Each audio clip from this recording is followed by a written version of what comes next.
Kevin, we're streaming.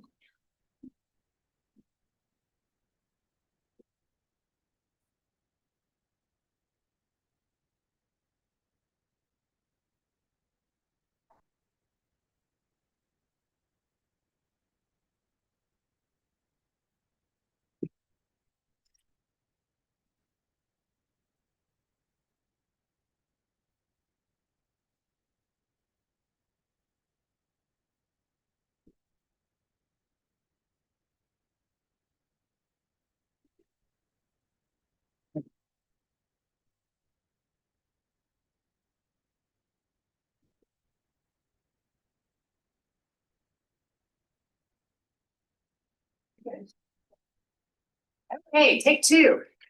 Good morning. My name is Stacy Hawk and I'm chair of the board. It is 9:07 a.m. and I'd like to call the July 22nd, 2026 quarterly board meeting to order. Please be aware that this meeting is being broadcast via the internet and those present in the boardroom may be visible to the public. Members, when I call your name, please announce present. I, Stacy. Richard Clemmer. Present. Brian Haley. Present. Daryl Heath is not attending today. Colt McCoy. Present. Juan Navarez. Present. Ashley Thomas. Present. Welcome Wilson. Present. Eli Heath. Present. Please record in the minutes that we have a quorum.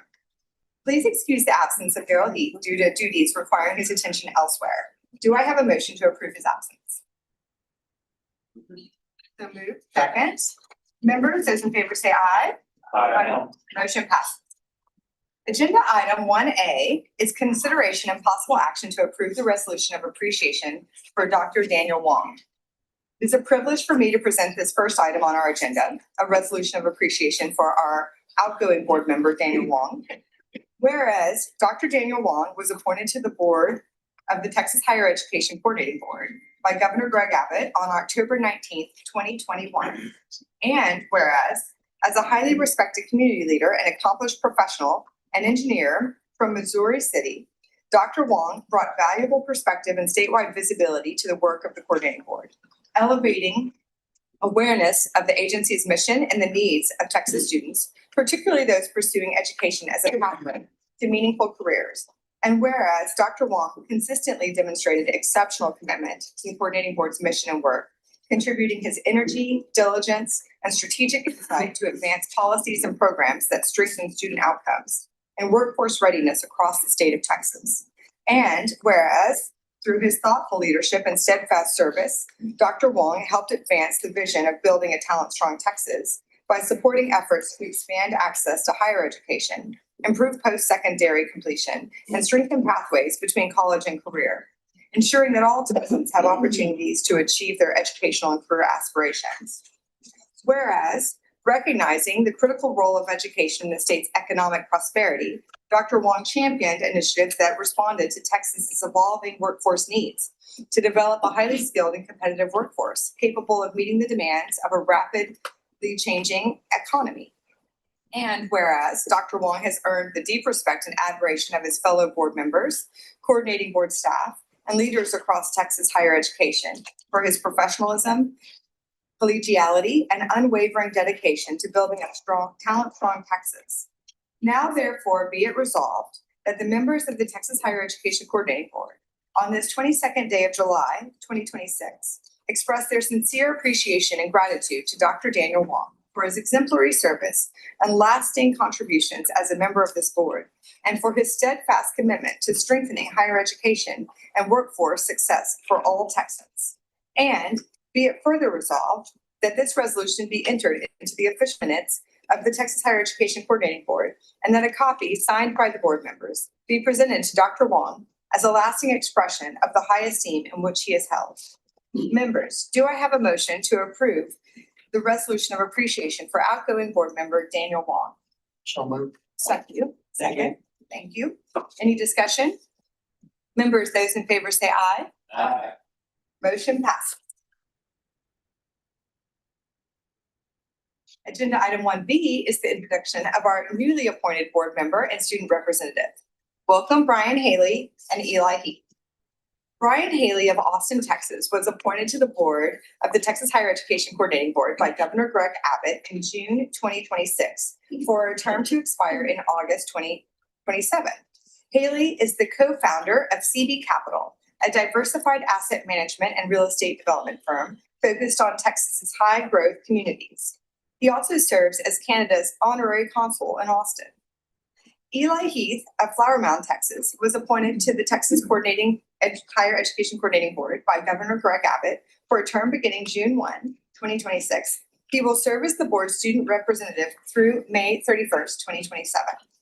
Heath is pursuing a Bachelor's of Science in Chemical Engineering at Texas Tech University with minors in bioengineering, biology, and chemistry. He is a student in the Texas Tech Honors College and a Barry M. Goldwater and National Merit Scholar. Brian, would you like to say a few words? Thank you, Madam Chair. It's great to be here with y'all today, and I look forward to working with everyone over the next several months and years to advance higher ed. So thank you. Have a lot to learn. It's really grateful to be here. I'll add that Brian was formerly the first student regent at the University of Texas system. So and since then has continued to be very involved with that system. So he's not new to higher ed, and it's a pleasure to have you on board. Eli, would you like to say a few words? Sure. Thank you so much, Chair Hawk. I'm, just really excited and really grateful for the opportunity to be here this year. Very thankful and grateful to Governor Abbott for the appointment, and I'm looking forward to a really exciting year with the board. So thank you. Great to have you as well. Thank you both and welcome to the board. Agenda item 2 is the commissioner's remarks. The commissioner will provide remarks on some of the agenda items we'll be discussing today. Commissioner. Thank you, Chair Hawk, and good morning, board members, and welcome to everyone joining us in person or online. I want to join Chair Hawk and the board in expressing my gratitude to Dr. Wong for his service to the board. Throughout his time on the board, Dr. Wong brought thoughtful leadership and a steadfast commitment to supporting student success and advancing higher education.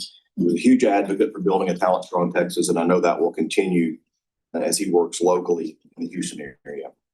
Dr. Wong, if you're watching today, on behalf of the agency and the staff, thank you for your service. We wish you every success in the next chapter of your public service. I also want to join Ms. Hawk in welcoming our newest board members, Mr. Haley, Mr. Heath. Welcome. We're glad that you're with us today, and look forward to working alongside you to continue advancing building a talent-strong Texas and higher education policy and goals in the state of Texas.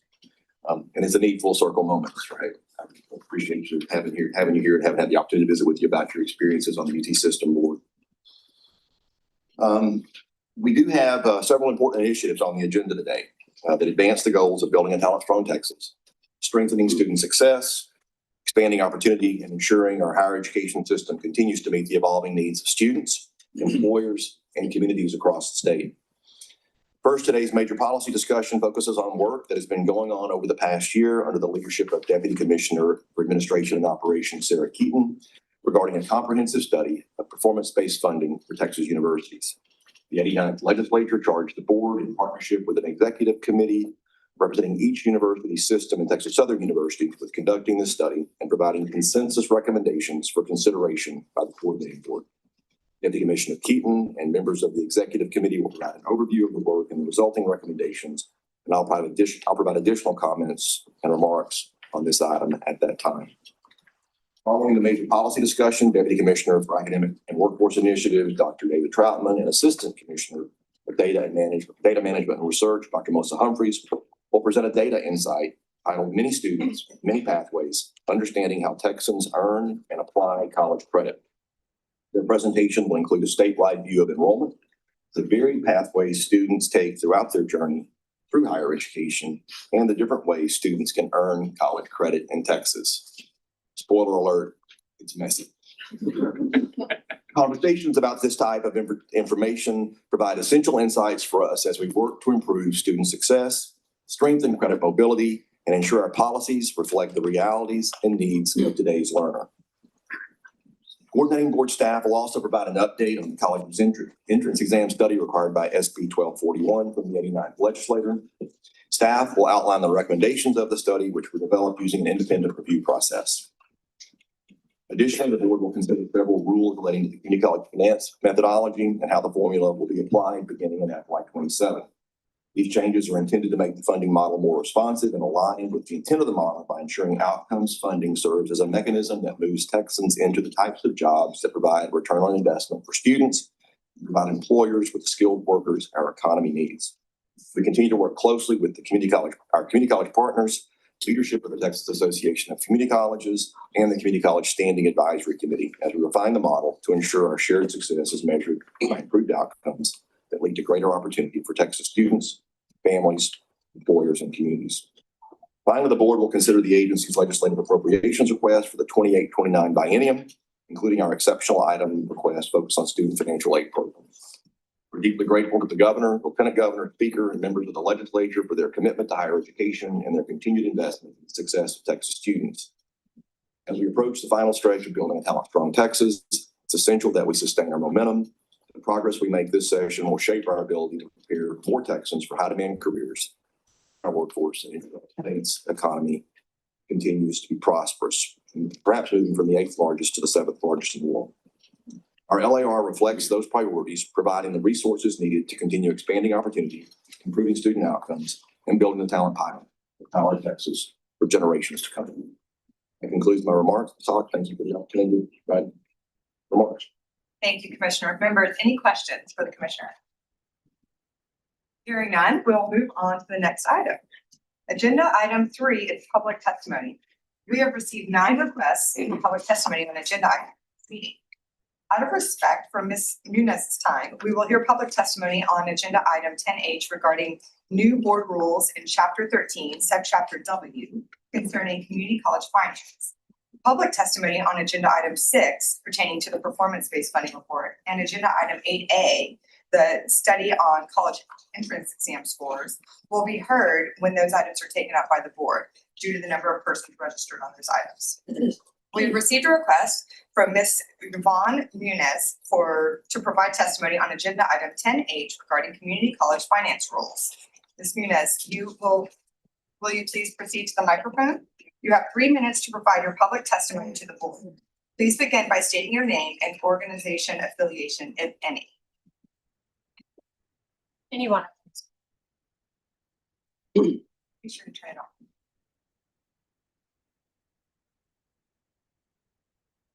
Good morning, everyone. My name is Yvonne Munoz, Chief of Staff to Representative Vincent Perez, and I'm here today on behalf of Representative Vincent Perez, Suleiman Lalani, Charlene Ward Johnson, to offer oral remarks regarding the proposed fiscal year 2027 college finance rules. I appreciate the board's indulgence if my remarks run a few minutes over, as I'm speaking on behalf of 3 members of the House. Dear Chair Hawk and members of the board, we write to state our clear opposition to the proposed reductions to the economically disadvantaged, academically disadvantaged, and adult learner weights in the fiscal year 2027 community college finance rules, and to ask the board to remove those reductions before adoption. We serve on the House Higher Education Committee, and we represent districts that rely on their community college as much as almost any in Texas. On both counts, we believe these reductions would work against the students and the institutions that HB 8 set out to support. Community colleges are the front door to higher education for millions of Texans, and HB 8 was written to widen that door. The model was designed as a workforce development initiative that deliberately placed higher weights on economically disadvantaged, academically disadvantaged, and adult students in recognition that these students cost more to move to a credential and that expanding their success was central to the state's ongoing economic success. Those weights were not a technical detail. They were a founding tenet of the model, the mechanism through which the state chose to invest in attainment in the communities that had been farthest from it, reducing them steps away from that premise at the very moment the model is proving it was right. This is a statewide problem, and it reaches community colleges of every size and region. The reduction falls on any colleges that serve large numbers of economically disadvantaged, academically disadvantaged, or adult students, and it lowers the weight on the very outcomes these colleges produce the most. The coordinating board's own accountability system data placed El Paso Community College among the highest volume producers of credentials for economically disadvantaged students in the state, with 2,227 in 2024, alongside Houston, South Texas College in Rio Grande Valley, Laredo College, and Amarillo College. These patterns hold from the largest systems to the smallest districts. The Houston City College System, one of the largest urban colleges in the state, awarded 3,800 credentials to economically disadvantaged students in 2024, up 20% since HB8 took effect. Smaller districts show the same trajectory even more sharply. Wharton County Junior College, which serves Fort Bend and the surrounding counties, grew its credentials to economically disadvantaged students by about 84% from 2023 to 2025, one of the sharpest increases in the state.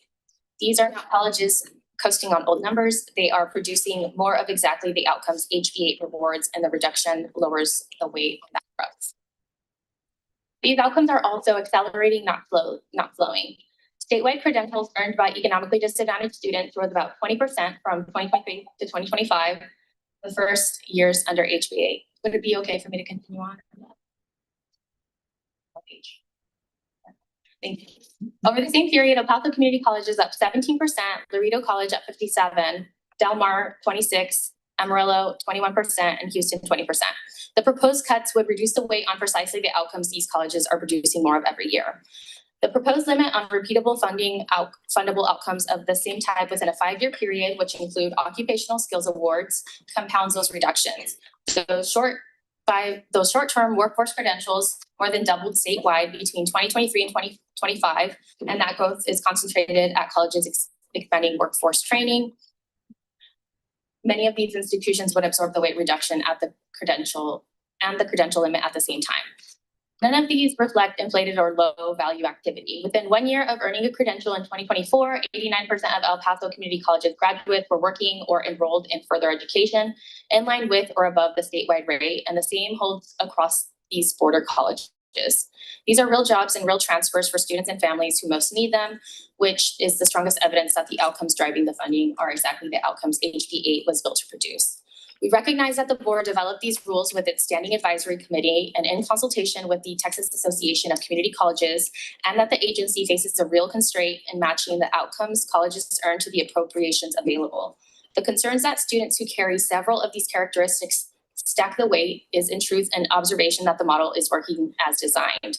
A student who is at once economically disadvantaged, academically underprepared, and returning to school as an adult costs more to serve because those needs compound one on top of another. When the formula produced more than the appropriation this year, the state closed the gap with a proportional reduction applied evenly to every college, an approach that keeps the weight intact and treats all institutions the same. Reducing the weights does the opposite. It asks the students farther from opportunity and the colleges that serve the most of them to carry the largest share of the reduction. The gap between earned outcomes and available funding reflects appropriations that trailed performance, not a defect in the weights. The right answer is for the state to keep pace with the outcomes its colleges are producing by appropriating enough to fund them at colleges across Texas, rather than reducing the weights and asking high-need colleges to absorb the difference. We would add that in communities like ours, where community college tuition has been frozen for years, shortfalls in state funding fall on local districts and ultimately on property taxpayers, deepening the very tax pressure the state has made a priority to relieve. So these are the asks. Before the board adopts these rules, we respectfully ask it to do the following. Number 1, remove the weight reductions and preserve the current student success weights. Number 2, rather than reduce the weights, complete and implement the board's ongoing work with the Texas Association of Community Colleges to define short-term credentials of value so that any right sizing of the formula rests on evidence about which credentials deliver value rather than across the board reduction to the student success weights. 3, rather than adopt the cuts, request and support a larger appropriation from the legislature so the state funding keeps pace with the increasing outcome community colleges are producing across Texas instead of reducing the weights to fit the formula within a smaller appropriation. And number 4, prepare and share with the House Higher Education Committee a college by college analysis of how these changes, including the occupational skills award limit, would affect each community college district so that the committee and the public can weigh their distributional impact before they take effect. In closing, we share the concerns raised during the comment period by several organizations to drop these reductions, and we add the perspective of districts that span the border and the Houston region. Though as the figures above show, this reaches community colleges in every part of the state. HB8 promised these communities that their colleges would be funded for the success they produce. We recognize the difficulty of the agency's position, and we intend to be constructive partners in resolving it in a way that keeps its promise. Thank you for your consideration and for your service to Texas students. For the additional time allotted, here are my remarks. Thank you for your testimony. Yes.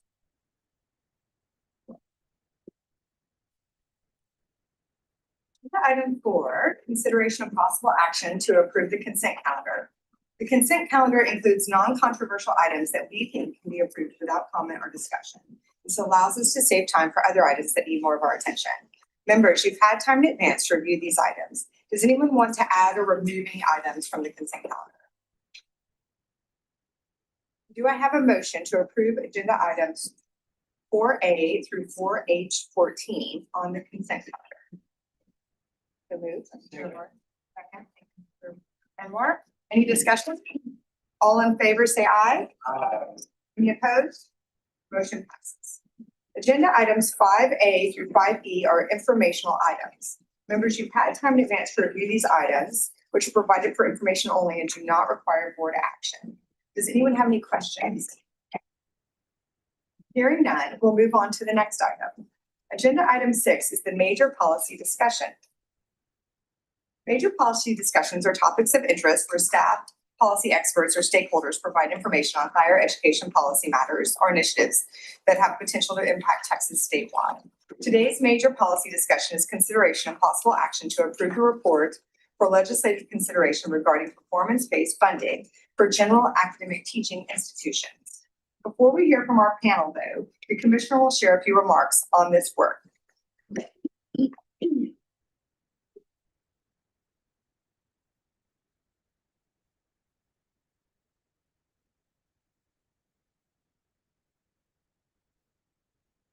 Before turning this item over to Deputy Commissioner Keaton and members of the Executive Committee, I want to recognize the significant work that has gone into this important effort. This is a major policy opportunity for the state of Texas. It's taken more than a year from the time we worked with the legislature and the institutions to first construct the idea of this study, leading to today. And of course, the work is not over. It's been a thoughtful, collaborative process involving institutions, agency staff, and stakeholders from across the state. Deputy Commissioner Keaton, Assistant Commissioner Andy McLaurin, and members of the Executive Committee, you have my sincere thanks for your leadership, dedication, and I'll underscore countless hours spent developing these recommendations. Your work provides a strong foundation upon which a performance-based approach can be built for Texas public universities. I also want to thank our staff who supported the work for their technical expertise and their dedication to this policy effort as well. Madam Chair and board members, I support the recommendations before you today and believe they represent an important step toward strengthening higher education in Texas. With that, I'll ask Ms. Keaton to proceed with her presentation. Thank you, Commissioner. Sarah Keaton, Deputy Commissioner for Administration Operations and members of the Executive Committee, will present this item and be available for questions.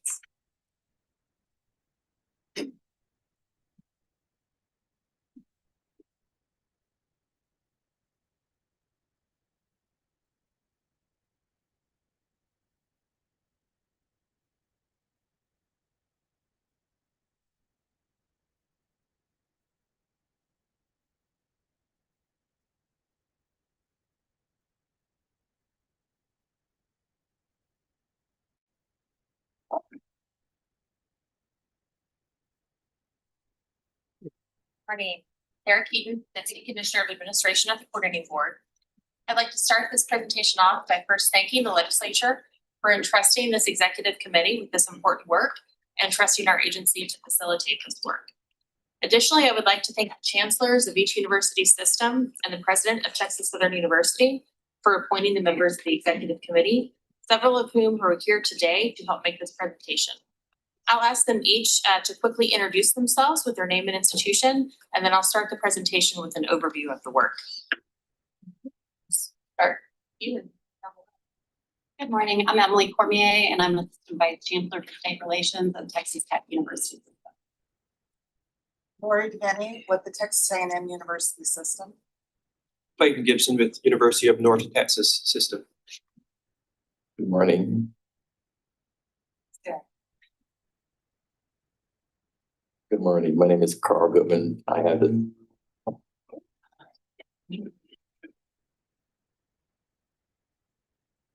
Good morning. My name is Carl Goodman. I have distinct pleasure and honor serving as the Provost Senior Vice President of Academic Affairs at Texas. Hartsfield.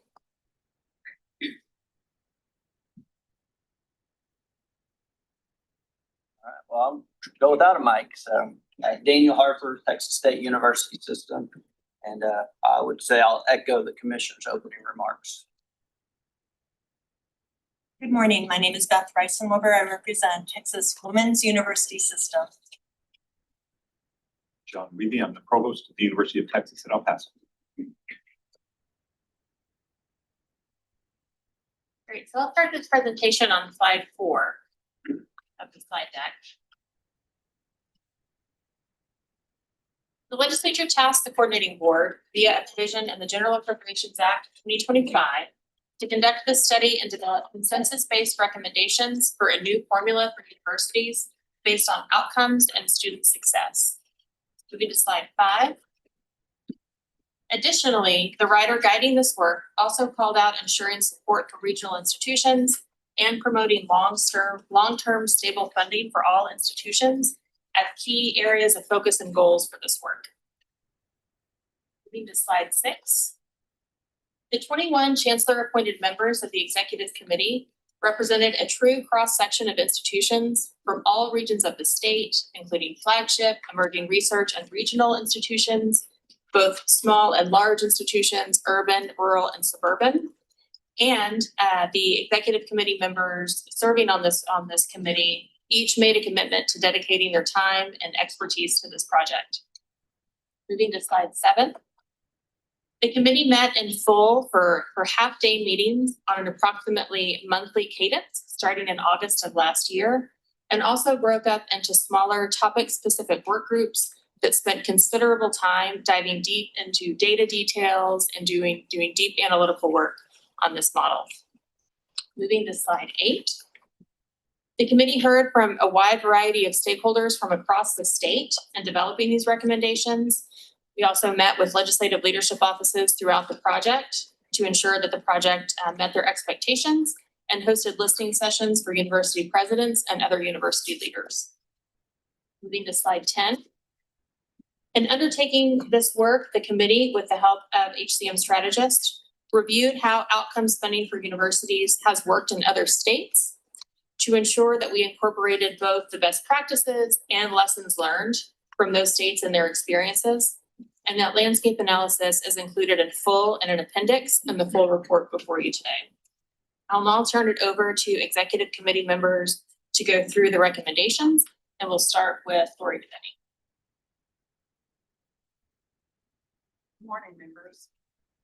Next, we'll move into the recommendations on the performance-based funding model. The model has 2 primary groups of metrics: attainment and progress and persistence. I'm going to cover the attainment metrics. Attainment is a primary driver of the model, and collectively, we recommend that it should drive about 60% of the funding through the model. We had robust discussions on how to balance the funding in this model between the attainment metrics and the persistence and progression metrics, and felt that the 60% for attainment was the appropriate level for meeting Texas workforce demands and career-ready graduates. Primary metric in attainment is a credential of value. As you may know, a credential of value is one that provides a return on investment for students based on increased earnings within the most exceeding the cost of the degree when compared to a high school graduate. All bachelor's degrees exceed this standard when we did the calculations. Next slide.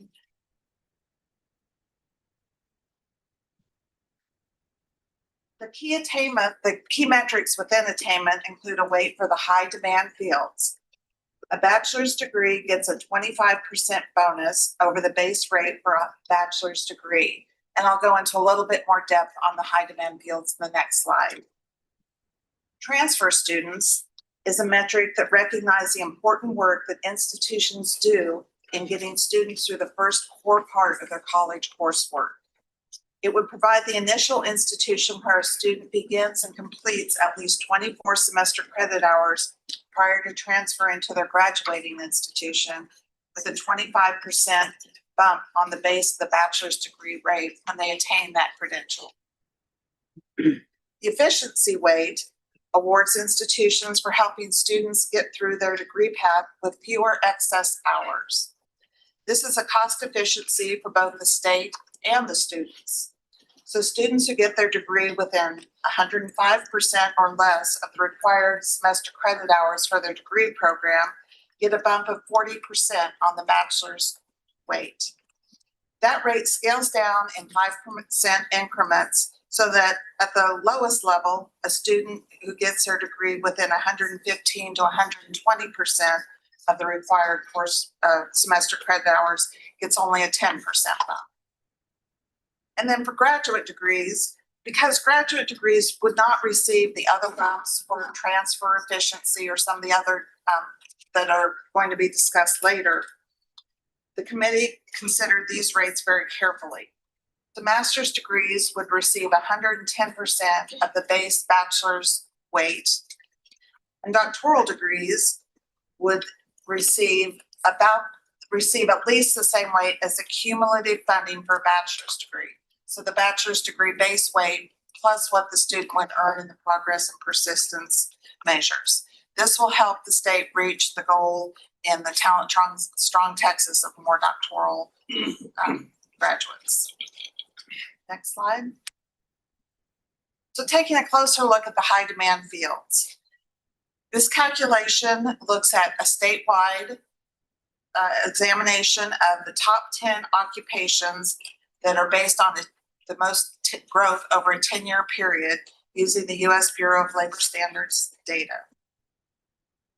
Additionally, it adds the next 5 occupations in each of the 12 comptrollers regions that are not included in the top 10. This allows for differing regional workforce needs to be addressed. We also are recommending regional flexibility, where each university can request an additional field to be counted as a high demand field to support local employer needs that are in demand, but just don't have the numbers to qualify under the statewide or the top 5 regional occupations. And looking into the future, we recognize that this metric will need to be refined. Future iterations will need to address some specific gaps. For example, in teacher education, some of our institutions award the degree in the subject matter area. For example, if you want to be a math teacher, you get a math degree at some institutions, not an education degree. Our data currently does not capture that well. Or there are bachelor's degrees that are not considered high demand, but lead to a high demand graduate degree, for example, pre-med degrees. So those will be addressed in future iterations of this model. And with that, I'll turn it over to. I believe that's me. Good morning, John Wiebe from Utah. As Lori mentioned, while there was consensus that degree attainment must be central to any moment, the committee also recognized the importance of more proximal measures of success when it comes to shaping the performance of our institutions. Both persistence and progression are vital short-term outcomes. And the data show that interruptions in enrollment break academic momentum, weaken student engagement, and increase the likelihood that students never return. Persistence is important for all students, full or part-time, and our institutions can do a lot to support it. However, persistence alone is insufficient. Students must make steady academic progress, and we know that the highest risk is earliest in a student's pathway.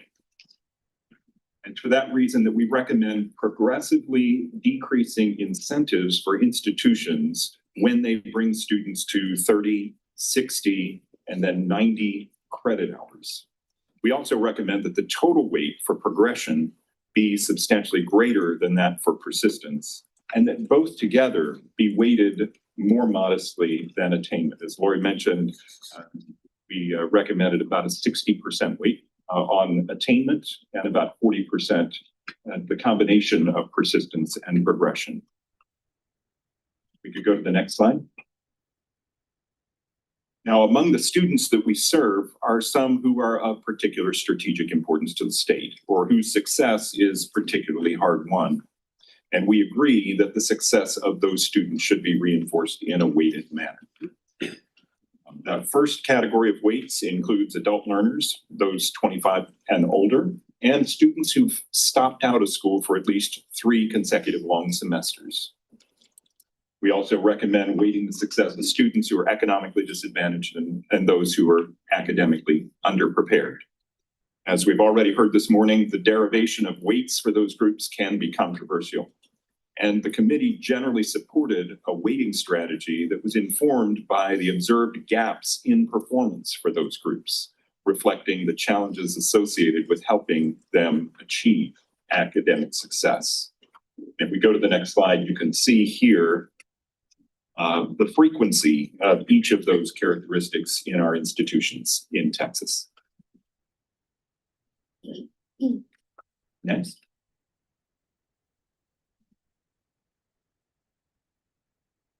Moving into the next slide. And I think we're gonna start the conversation regarding how this type of model could be implemented in the state. So next slide. So as my colleagues just walked through, all of the student metrics that we discussed really start a student from the beginning of their journey through their attainment of a credential and entry into the workplace. So these are all the different milestones on the path to student success.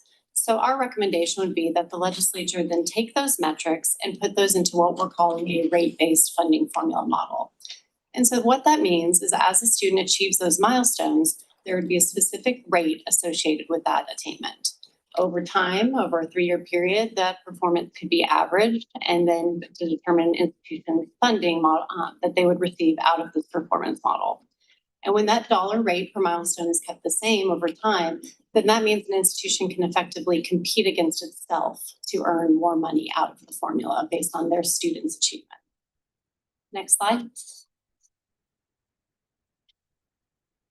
Additionally, a key recommendation of the committee was that the performance model would be one part of a balanced system of funding provided to institutions in the state. There are several current funding formulas that play specific roles in supporting our institution's missions. These existing formulas are crucial as they help cover the cost of instructing students through faculty and staff salaries, as well as more mundane costs like paying utilities or keeping up with maintenance and operations of our classrooms and labs. So given that, we would recommend that this model be considered complementary and on top of the existing base formulas instead of replacing. And this was also something that was seen in successful models as we did the landscape analysis. Moving to the next slide. And one specific point the committee wanted to note was that the existing base formula models for institutions are what's called a cost-based methodology. This means that institutions receive a higher amount of funding for programs that are more costly to teach, such as engineering or chemistry, nursing, things like that, as well as for taking into account the cost of delivering to smaller class sizes for graduate students. In this new performance model, cost is not baked into these student success metrics, which could lead institutions away from offering programs that are vital for the state, but more costly to deliver. So given that, the committee strongly recommended that this be a balanced approach to financing and with the performance model as a complementary point to the other existing formula model. So I'll be turning it over to Daniel Harper for the next slide. The last aspect of the charge from the legislature was to find a way, if there was, to take a performance-based model and use it as a way to transition away from institutional enhancement funding. So for context, last session, the legislature appropriated $7 billion to general academic institutions. 1.3 of that appropriation was for non-formula items. And of that subset, 400 million of that was for institutional enhancement.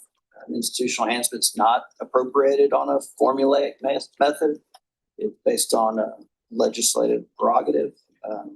Institutional enhancement levels vary significantly among the 38 general academic institutions and vary significantly just within my own system. While institutional enhancement represents around 6% of the total funding for general academic institutions, that range can be between 1% at a specific institution up to almost 27% at a different. So you can see from those figures, there's a lot of variability in how institutional enhancement has been appropriated to the institutions. One of the things we want to avoid in any kind of implementation, would there be a significant financial hardship to any institution? So with that, we proposed, the next slide, some transition strategies that legislative leadership can consider as they think through it. We built an interactive model that has toggles that we think adds value to the discussion as they have it. We've proposed an institutional buy-in percentage. This is something the legislature has done before. The buy-in would be a percent of the total amount of institutional enhancement an institution is appropriated. So for example, if the legislature was to appropriate $500 million for performance funding, and they asked that the buy-in, so it would be 25%. And if an individual institution was to earn $10 million, then they would be expected to reduce their institutional enhancement by $2.5 million. So where that would provide equity across the various institutions to the extent an institution has institutional enhancement. On the model, we also put a cap toggle in there. So if there was a decision that said we could do 25% or 50%, but no institution gives up more than 10 million, that model exists. And then we also borrowed from the existing CREW methodology a minimum base funding floor. So the legislature could make a decision that said either all institutions or certain types of institutions at a minimum would receive some base funding. And this is, I think, very beneficial as we think about how regional institutions are impacted. That concludes my layout.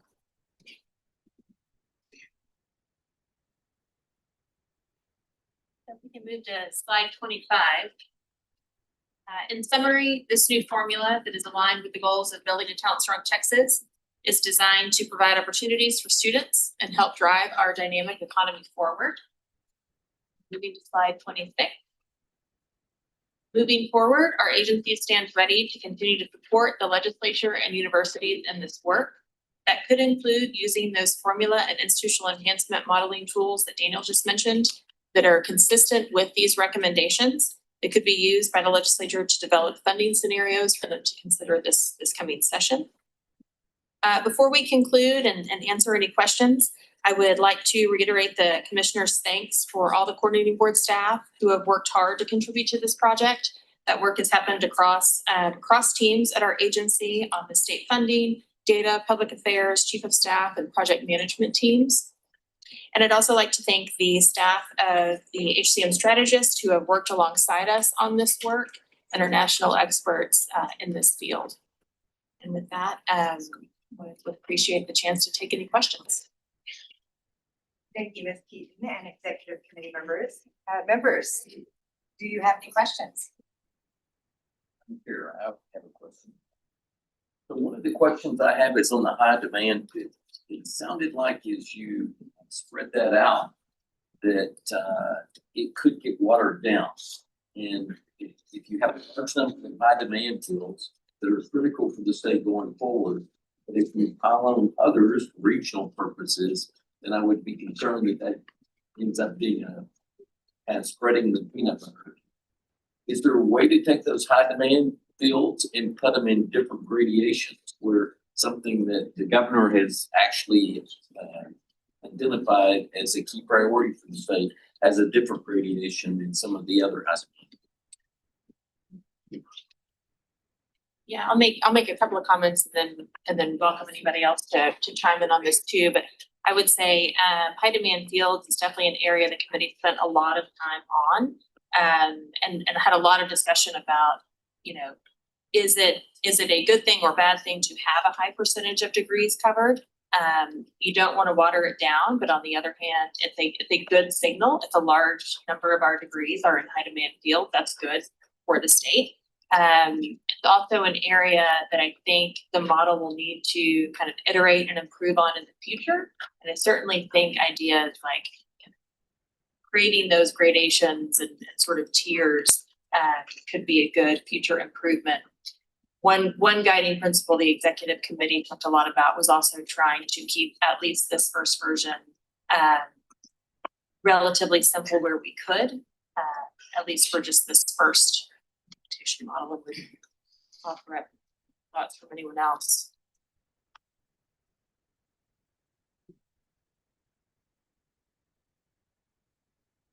Any other questions?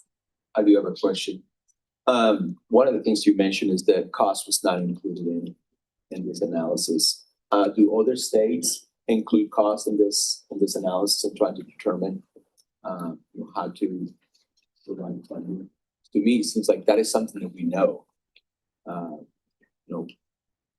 This idea that we're forecasting based on high demand fields, it's a forecast. Cost, we know it, so why not include it in the other states included in the analysis? So Daniel Harper, we had that discussion and the thought was, is as this is a complement to the existing other funding structures with the instruction and operation funding having a significant factor based on cost, that we have the cost delivery covered in instruction and operation, and this would be more on outcome based on the end. But we do also have a factor in there that enhances for graduate programs, which some say are more expensive to operate. So there are some factors on cost, but not down to whether an undergraduate degree is more expensive at these different degree types. Offer the high demand field reevaluated. I think the intent is that that those could be reconsidered on kind of a biennial basis when the legislature makes the appropriation decisions about this formula. And we might want to consider in future versions of this formula if there's a kind of a glide path of something that's been high demand. I think we would want to be sensitive to the volatility of things coming off and on very frequently and what that would do with kind of predictability and stability for institutions. But I think that list could be reevaluated each session as the legislature considers that. I would just say with the onslaught of AI, those high demand fields will be changing. I agree, we don't want to zigzag too much, but we ought to come up with some metric to identify those as they come up. So the universities here can make. Two quick questions. So is the thinking that some amount of funds would be appropriated and then the formula would dictate how those are distributed? So rather than it being an open-ended budget item, it's contained based on appropriation? Yeah, so the intent would be that the legislature would make some certain appropriation, like they do now for the INO and infrastructure formulas for general academic, and that there would be a decision-making process during the session using this formula model that was developed to make that allocation. That allocation would stand for 2 years and then be reevaluated with new data and appropriation decisions the following session. And then definitely on the institutional enhancement, since my understanding was that part of the legislation called to essentially move away from that funding source and towards this funding source. So in that regard, this was going to be a replacement, if you will, for that, and then also a future direction. I'm curious about the suggestion of a buy-in. So for example, if an institution was allocated $10 under institutional enhancement and is allocated $12 under performance-based, why would we not just give the institution the $12 and none of the 10 rather than only taking away 25%? I understand that we have a kind of a inclination for a hold harmless so that total funding doesn't go down if an institution gets an unusually reliant on their institutional enhancement funding, but help me out. So we've modeled that, right, where you could put in a hold harmless. But I think the political reality is if you have a significant number of institutions that see no new money, if the legislature does a significant investment, it's going to be very challenging for the members that represent those districts to support a policy that doesn't provide any additional support for institutions. Also offer the tools that we developed for both formula and institutional enhancement would allow the legislature to run any and all of those scenarios. So they don't dictate how these concepts would work, just provide a framework the legislature to run scenarios using those concepts and the way that they want to during the appropriations process. Great. So just a variety of tools to consider. Thank you. Thank you all very much. We will now hear public testimony on this item. We've received 4 requests for public testimony. Your name is announced. Please proceed to the microphone. Each person will be provided with 3 minutes to give their public testimony on this agenda item. Please begin your testimony by stating your name and organization affiliation, if any. Charlotte Brinson.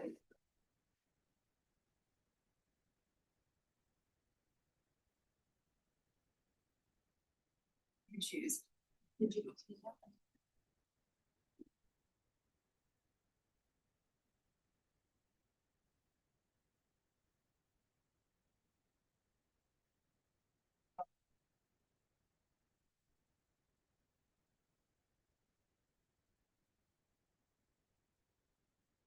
Howdy, good morning, Chair Hawk and esteemed members of the board. For the record, my name is Charlotte Brinson and I'm representing myself as a Texas A&M University former student. As an economic student who has worked in higher education policy issues, I've seen firsthand the importance of creating clear pathways for students to successfully complete their degrees.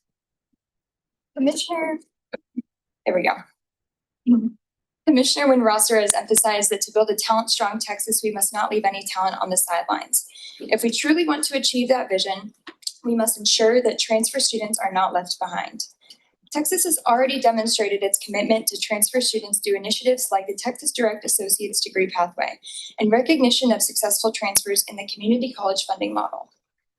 The next step is ensuring those pathways continue to support students through bachelor degree completion. Each year, roughly 20,000 students transfer from Texas Community College to public universities. However, transfer students who reach junior status graduate with a rate of just 66% compared to 85% for students who begin at a 4-year institution. When students lose degree applicable credit, they spend additional time and money completing a degree despite already making significant progress. I encourage the board to consider 3 recommendations to strengthen transfer student success. First, establish a vertical transfer student population multiplier for students transferring from a community college with at least 15 transferable semester credit hours. This would recognize universities that successfully enroll and support transfer students through graduation. Second, adopt a transfer credit applicability rate, or TCAR. Many students transfer only to discover that credits they reasonably expected to count towards their degree do not apply, often with little explanation. If 2 freshman level courses meet the same state learning outcomes, students should have confidence that both will advance them towards graduation. Building on that transparency established through Senate Bill 25 of the 80th legislature, TCAR would measure not only whether credits transfer, but whether they actually apply towards degree requirements. This would promote stronger articulation agreements, clearer pathways, and greater accountability. Finally, I support recognizing horizontal transfer and creating a completion-based bonus for institutions that successfully graduate horizontal transfer students with at least 15 transferable semester credit hours. This ensures that institutions are rewarded not only for enrolling transfer students, but for helping them complete their degrees. Together, these recommendations create a more seamless transfer pipeline by rewarding both access and completion. By improving credit and applicability, accountability, and institutional incentives, Texas can ensure that transfer students have the support they need to succeed. Thank you for your time. I welcome any questions. Thank you again for continuing to include students in this ongoing conversation. Thank you, Mrs. Brinson. Next, we have Alexandria Deckelman.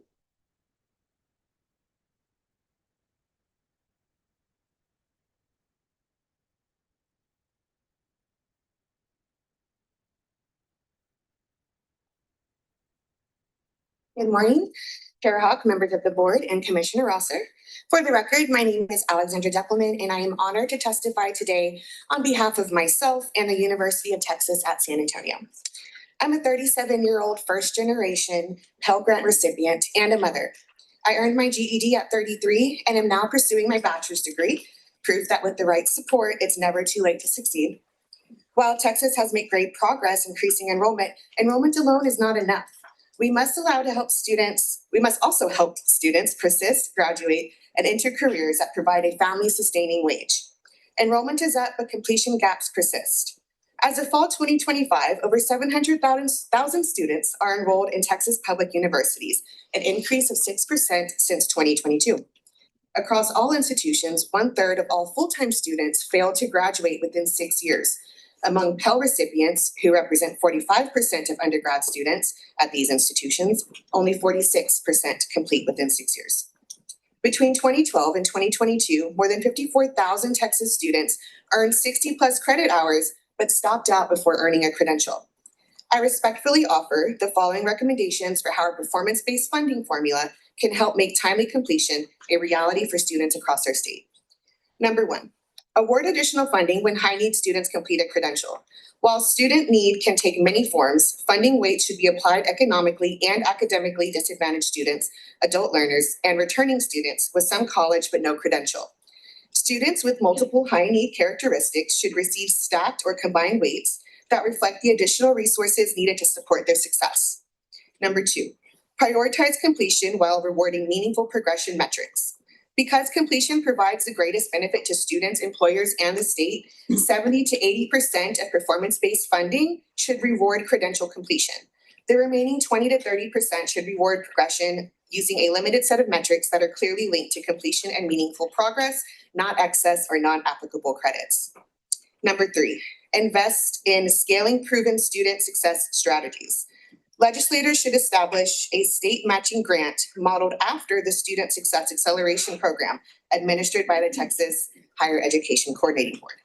A matching grant would extend the impact of state funding by helping institutions develop and scale evidence-based strategies that improve persistence and completion, including academic support, advising, basic needs, wraparound services, and re-engaging adults with some college credit but no credential. On behalf of current and future Texas students, thank you for your leadership and for investing in a higher education system where students can succeed. I'm happy to answer any questions, and I look forward to engaging as your recommendations move in this legislature. Thank you, Ms. Declan. Adrian, Travis. Travis, thank you. Please. Did you have any hand up? Yes.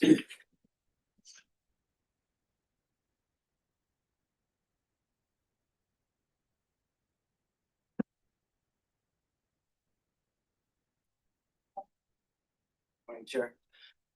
Chair Hawk and honorable board members and Commissioner Rosser.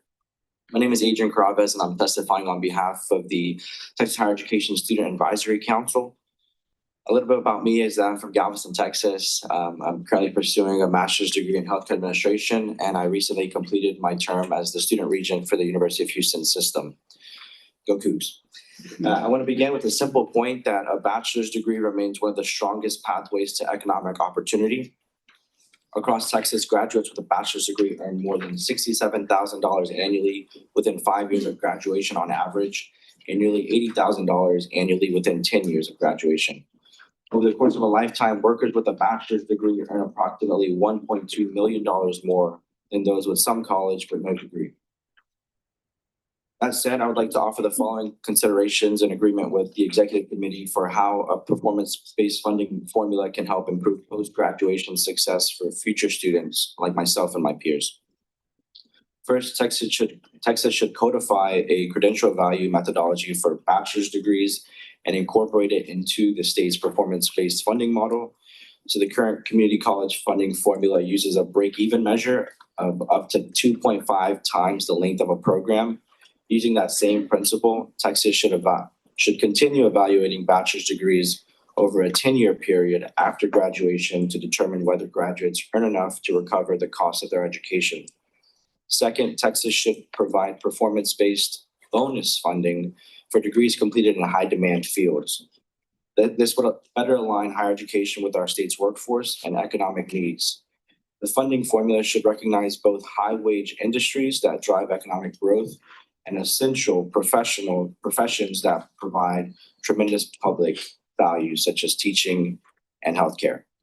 To keep pace with a changing economy, the list of high-demand fields should be updated every 2 years using both statewide labor market projections and regional workforce demand data. And finally, Texas should continue improving post-completion earnings data. A credential value is only as reliable as the data used to measure it. So by improving our ability to track graduates, we can ensure institutions are evaluated using complete and accurate information. Together, these recommendations would strengthen the integrity of Texas's performance-based funding model while encouraging institutions to prepare graduates for long-term career success, meeting both the workforce needs of today and the economic challenges of tomorrow. I want to thank you all for your leadership and for listening to the input of students and developing your recommendations that will affect more than 700,000 students who attend our state's public four-year universities. And again, on behalf of current and future students across Texas, we look forward to lending our ideas and voices as the process moves forward into the 90th legislative session. Thank you so much. Thank you, Mr. Provis. And Paul Mascora.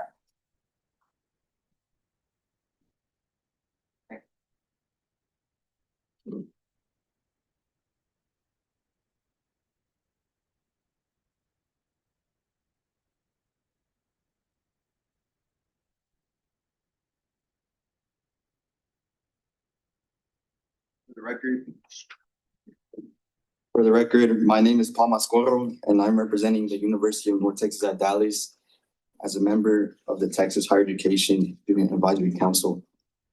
Good morning, Chair Hogg, members of the board, and Commissioner Rosser. So a little bit about me. I'm a recent graduate from UNT Dallas, a Pell Grant recipient and a first-generation student. I would like to thank the coordinating board staff and members of the executive committee for their cooperation and contributions to develop recommendation for PBF, performance-based funding intended to improve outcomes for over 700,000 students from across public four-year universities across the state of Texas. According to the agency's data, only 38% of economically disadvantaged Texas students who enroll in higher education complete a credential within six years compared to 61% of their more affluent peers. This completion gap represents 68,000 students and an estimated $31 billion in lower combined lifetime earnings. As a member serving on the Student Advisory Council, I would like to offer the following considerations for how performance-based funding formula, as well as other state policies, can enhance affordability for all Texas students, increase credential attainment, and produce a more skilled workforce. The first recommendation I would like to make is to incorporate a funding bonus for graduating students with no student loan debt. The state's public universities have made tremendous progress with more than 95% of bachelor's degree earners reaching no or manageable debt within 5 years of graduation. However, only 40% of all Texas students and 22% of Pell Grant recipient students reach zero debt within this timeframe. A performance-based funding model can raise the bar by incentivizing institutions to optimize support. The second recommendation I would like to make is to provide guidance for institutions to accurately and consistently calculate cost of attendance. Clear and specific guidance from the coordinating board would ensure institutions use a standardized methodology to calculate and report cost estimates, especially for housing, transportation, and other personal expenses. These uniform standards will allow students to make informed decisions and develop trust in the credential of value methodology. The third recommendation I would like to make, if time permits, is to fully fund the Texas grant program to increase undergraduate completion for low-income students. If possible, I would like to be given 2 minutes of time. Or is that? Okay, thank you.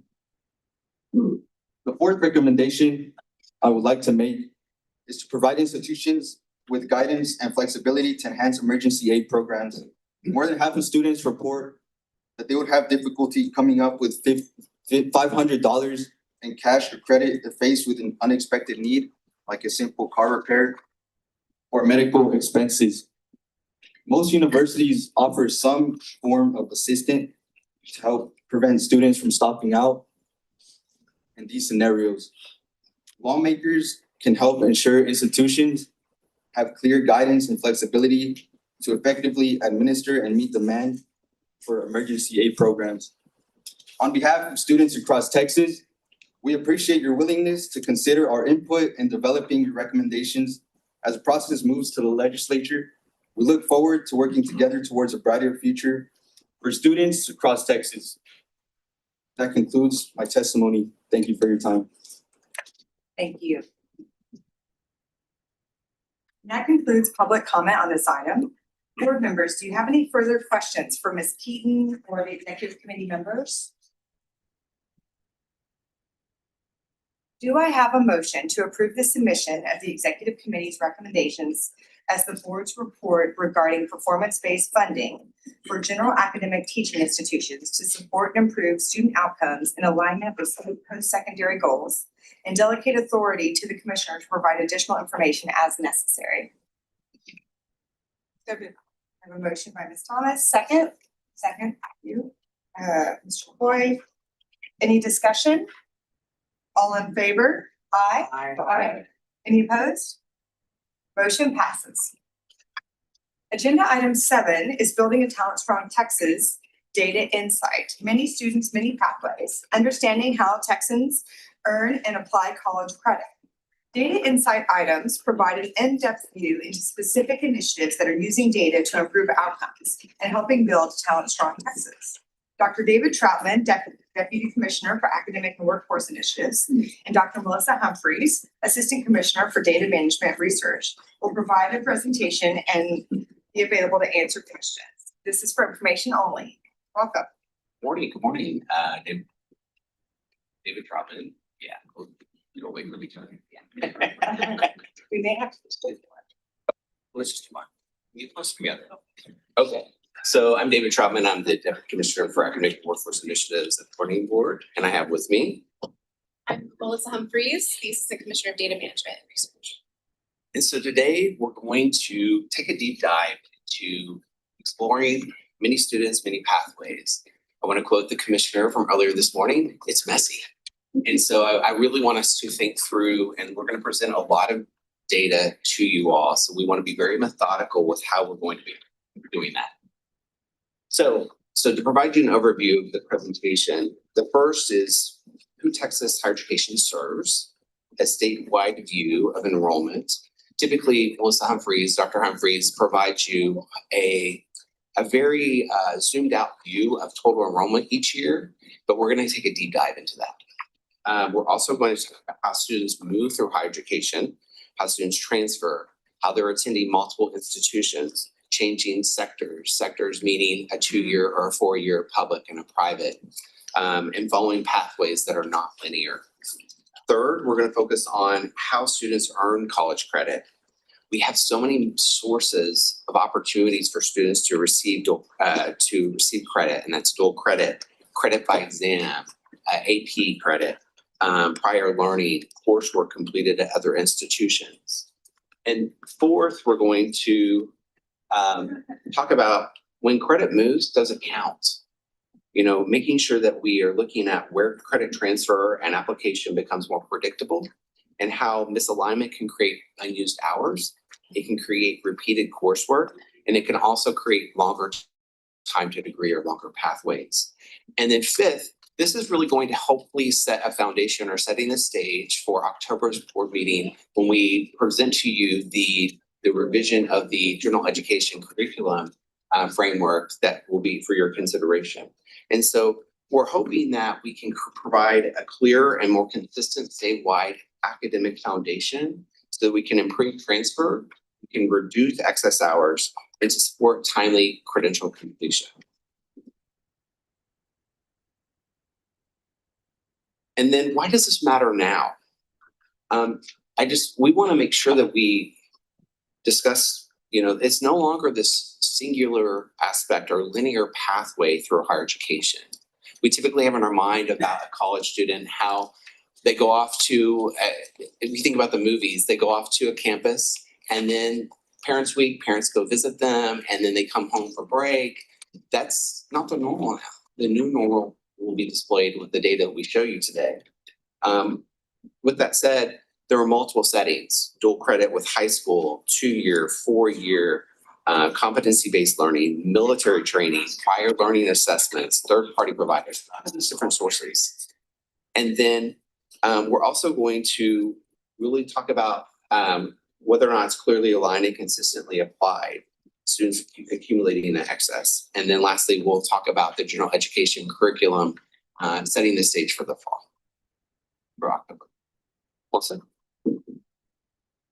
So, Here you go. Yeah. do that. so before getting into the details, as Dr. Troutman mentioned, every year I come before the board and tell you what does the fall enrollment look like. And as a reminder, from this year, we saw increases in enrollment across all sectors in Texas. The sectors include public 2 years, public universities, health-related institutions, and independent or private colleges. Also, this was the first year we saw increases, or we surpassed pre-pandemic enrollment in all sectors. So starting zoomed out, as Dr. Troutman mentioned, we're now going to zoom back in and consider specific students who are making up this increasing population. Before our conversation today, we're focusing on students who are taking undergraduate credit at public 2- and 4-year institutions in Texas. Undergrads make up the majority of enrollment at public institutions. It makes up about 95% of enrollments at 2 years and 81% at public universities. And overall, this is about 1.3 million enrollments that are specifically undergrad. So even when we zoom into a more specific population within the total, we see their experiences and their backgrounds are still incredibly varied. Students might be coming directly from high school. They might have started college, stopped out for a while to work, come back. They might be bringing in prior learning from AP, from dual credit. Some of them are balancing parental responsibilities and work while they enroll. And then also, I think I want to acknowledge that the general education curriculum, so our core curriculum, is required by all students. The majority of our students have to take the 42 hours. And so that's really important to emphasize. And going back to the percentages, when we think about the undergraduate population, when you think about the 4-year population, 81% are undergraduate, and then 19% are either master's, PhD, or other types of health-related areas. And for community colleges, it's around 95%. There's nuances related to those 5% of that population, but it's important to acknowledge that the key here is making sure that you have information so that we can set that solid foundation going forward for a general education curriculum for our students.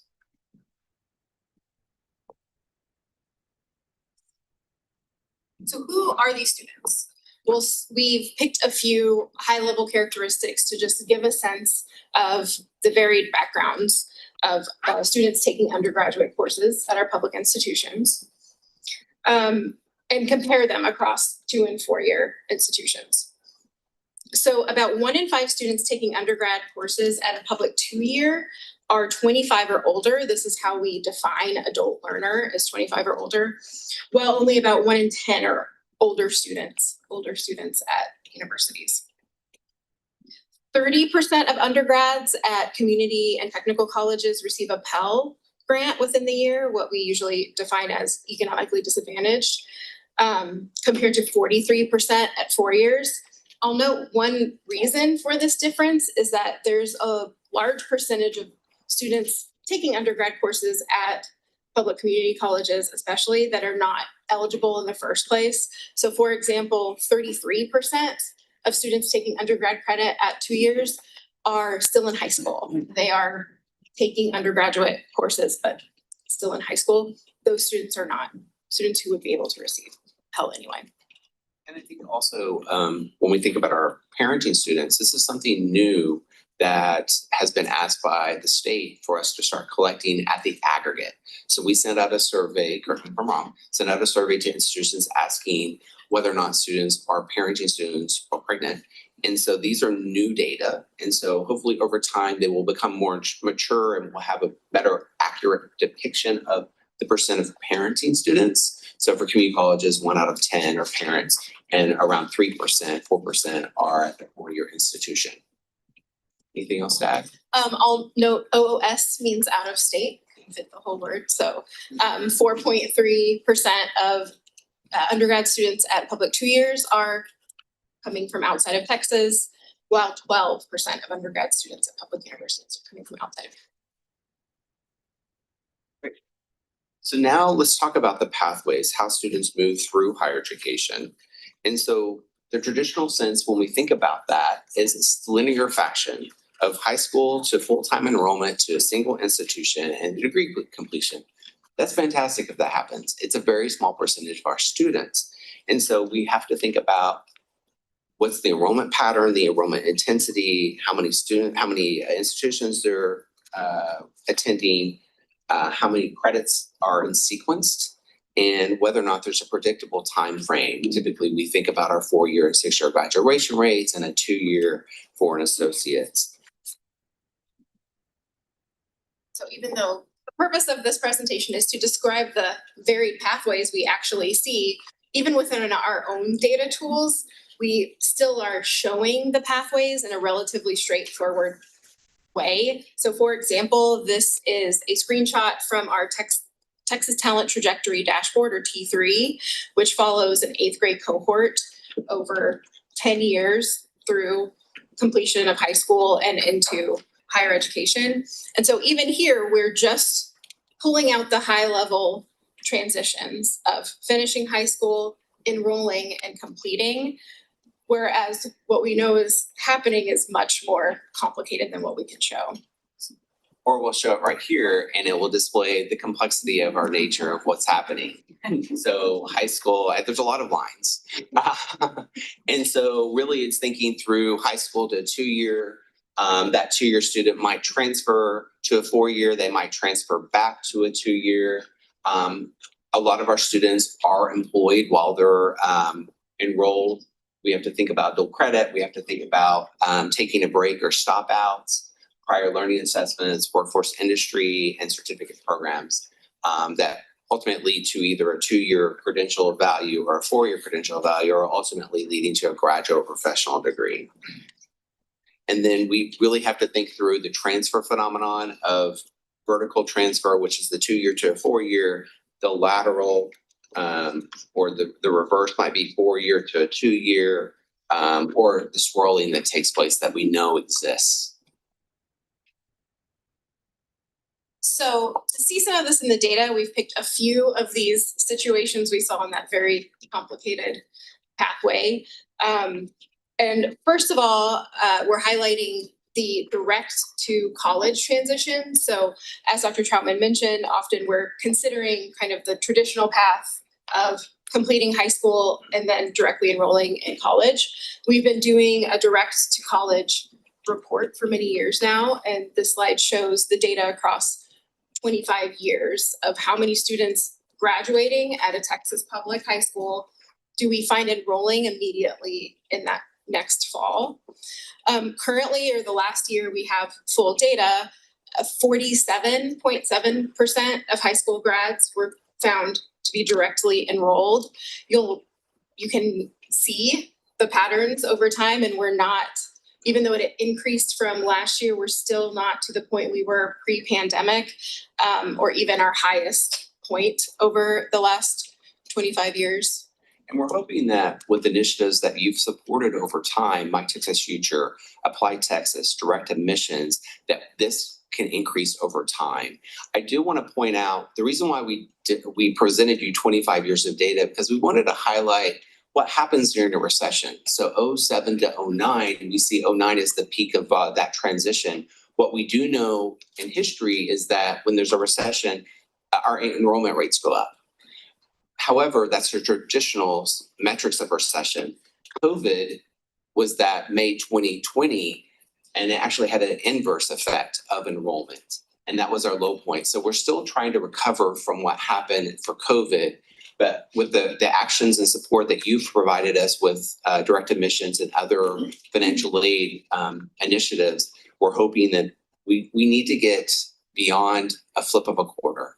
We need to get beyond the 50% rate to make sure that we're supporting our students. And then ultimately, that transition from high school to college, that immediate thereafter, the important part there is momentum points, making sure that we're keeping the momentum for our students to keep engaged, because the opportunity costs are at their lowest when you're transitioning from high school straight into college. The other thing I'll note is, since this report is focused just on enrollment in Texas institutions, but we do every year also look at out-of-state enrollments of high school grads. So that would add about 7% to this. So 7% of high school grads in 2024 went directly to an out-of-state institution.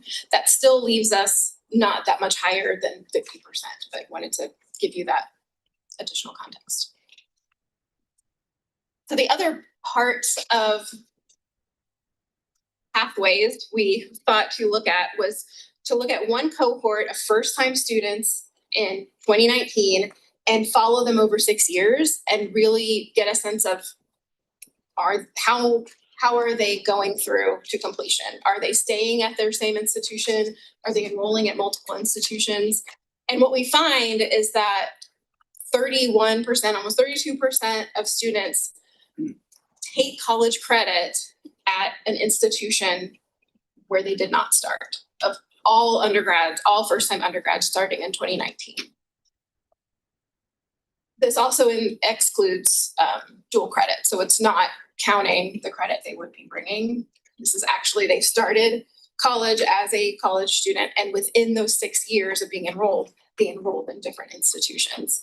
And we're showing here different ways to break down this pathway between students enrolling at public universities and public community colleges. Just to focus on one, I'll focus on the dark blue dots, which is public universities. So 40% of first-time college students at universities earn credit at another institution. But breaking that down more, 35% actually earned that credit at another institution at a different sector, which means these are students who started at a 4-year but got the additional credit at a 2-year. 2 lines down, 9% are those that got additional credit but at another 4-year. We also can see 30% specifically earned additional credit at another institution during the summer. In some cases, students are going between different types of enrollment. So we looked at how many students start an academic program, move to continuing ed.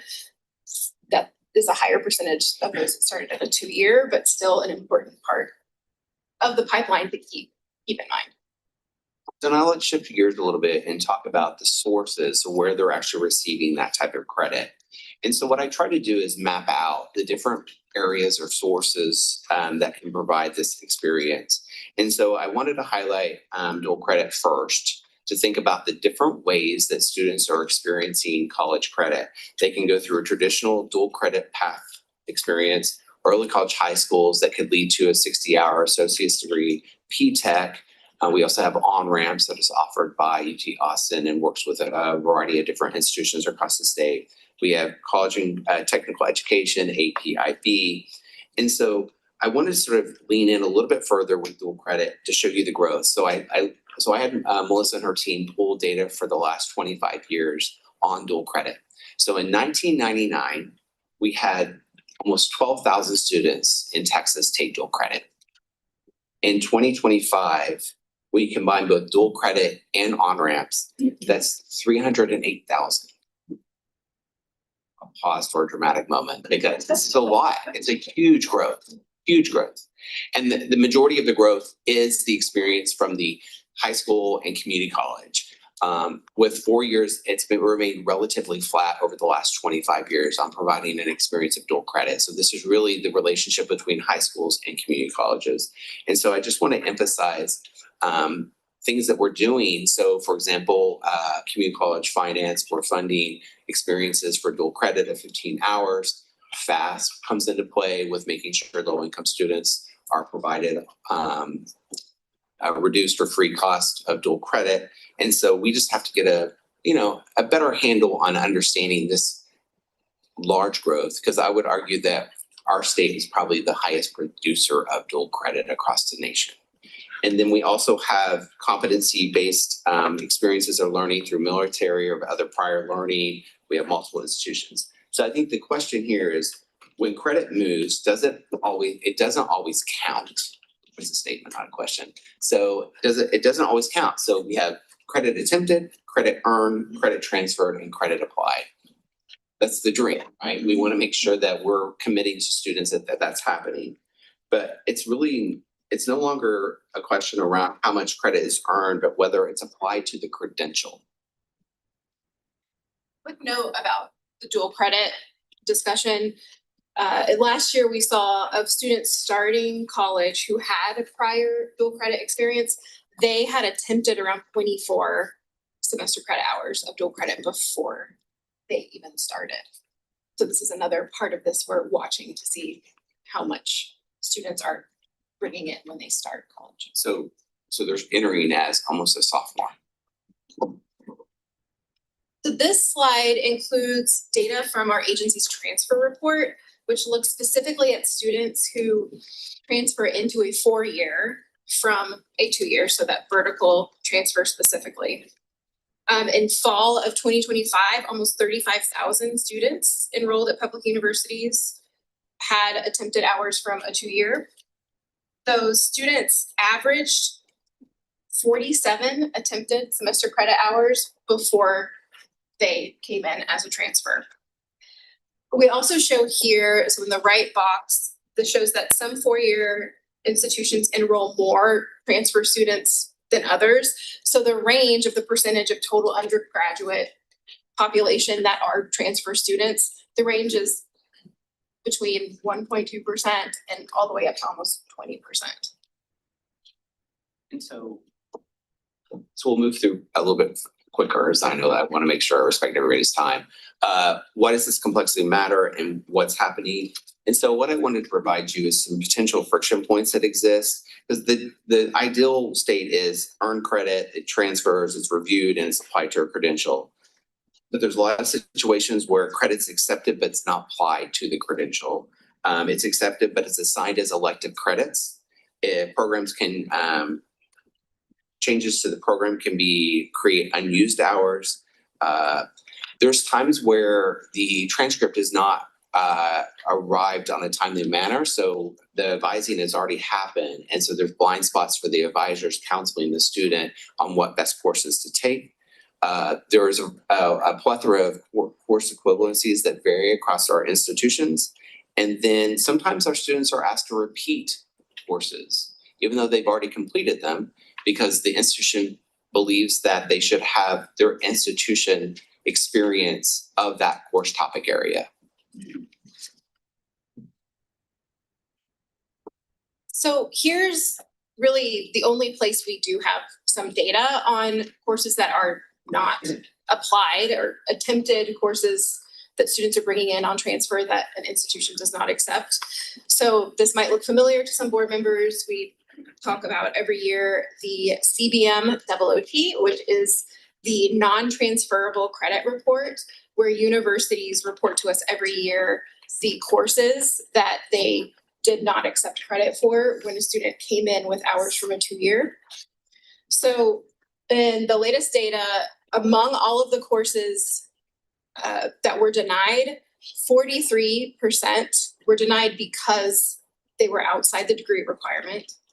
And then within that category, we keep up with, or we try to look at every year, what are the most common courses that are being denied.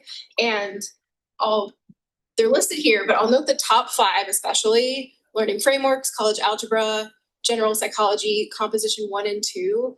So across all the years that we've collected this data, which now I think it's been 4 or 5 years, these 5 courses have remained in the top 5 in different orders, but they've been consistently the top courses that students are not getting credit when they transfer. And then the Education 1300, the learning frameworks, will, at this point in time, there are very few campuses that will ever accept that as part of a credential. This is more of a college readiness, college success support for students.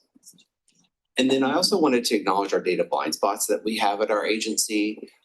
We have a plethora of robust data to provide you all, but there are blind spots as it relates to credit source. We can see some credit pathways, but not always the full source, timing, or the purpose of the prior learning. Credit transfer, we can see movement across institutions, but not always why credit accepted, denied, or converted to elected credit. I think our biggest blind spot is credit application, whether earned credit actually counts towards the student's credential. Also, student intent, understanding whether or not a student is changing a major and why they're changing that major, whether or not, they're going to be transferring, what's their intent. And then lastly, advising and decision points. We rarely see when students receive guidance or how credit information shape their choices. So how does this all relate to the October board meeting as it relates to, we'll have a major policy conversation around the report on revising the core. So what I wanted to describe to you really quickly, since I know we have a few more new board members. So real quickly, when we think about our core curriculum, we have the largest in the country. We have 42 hours that are required. There are 9 component areas ranging from communication to social behavioral sciences to American history to government. We also require 6 core objectives that have to be embedded in these coursework. And so I just wanted to provide you that overview. And if you break that down, I created a visual to help you understand those 42 hours. That should equate to around 14 courses. And so making it more digestible, there's 2 courses in English or communication, 1 course in mathematics, and there you see the image. And so what I wanted to provide you is we create an inventory. We receive an inventory of the courses that are offered by our institutions that can complete the core. So those 14 courses. So what you're seeing here is the unique courses that are offered across our institutions at 2-year and 4-year. So basically what this means is that there are over 3,400 unique courses that fill the need of 14. And we're wondering why we have a transfer issue.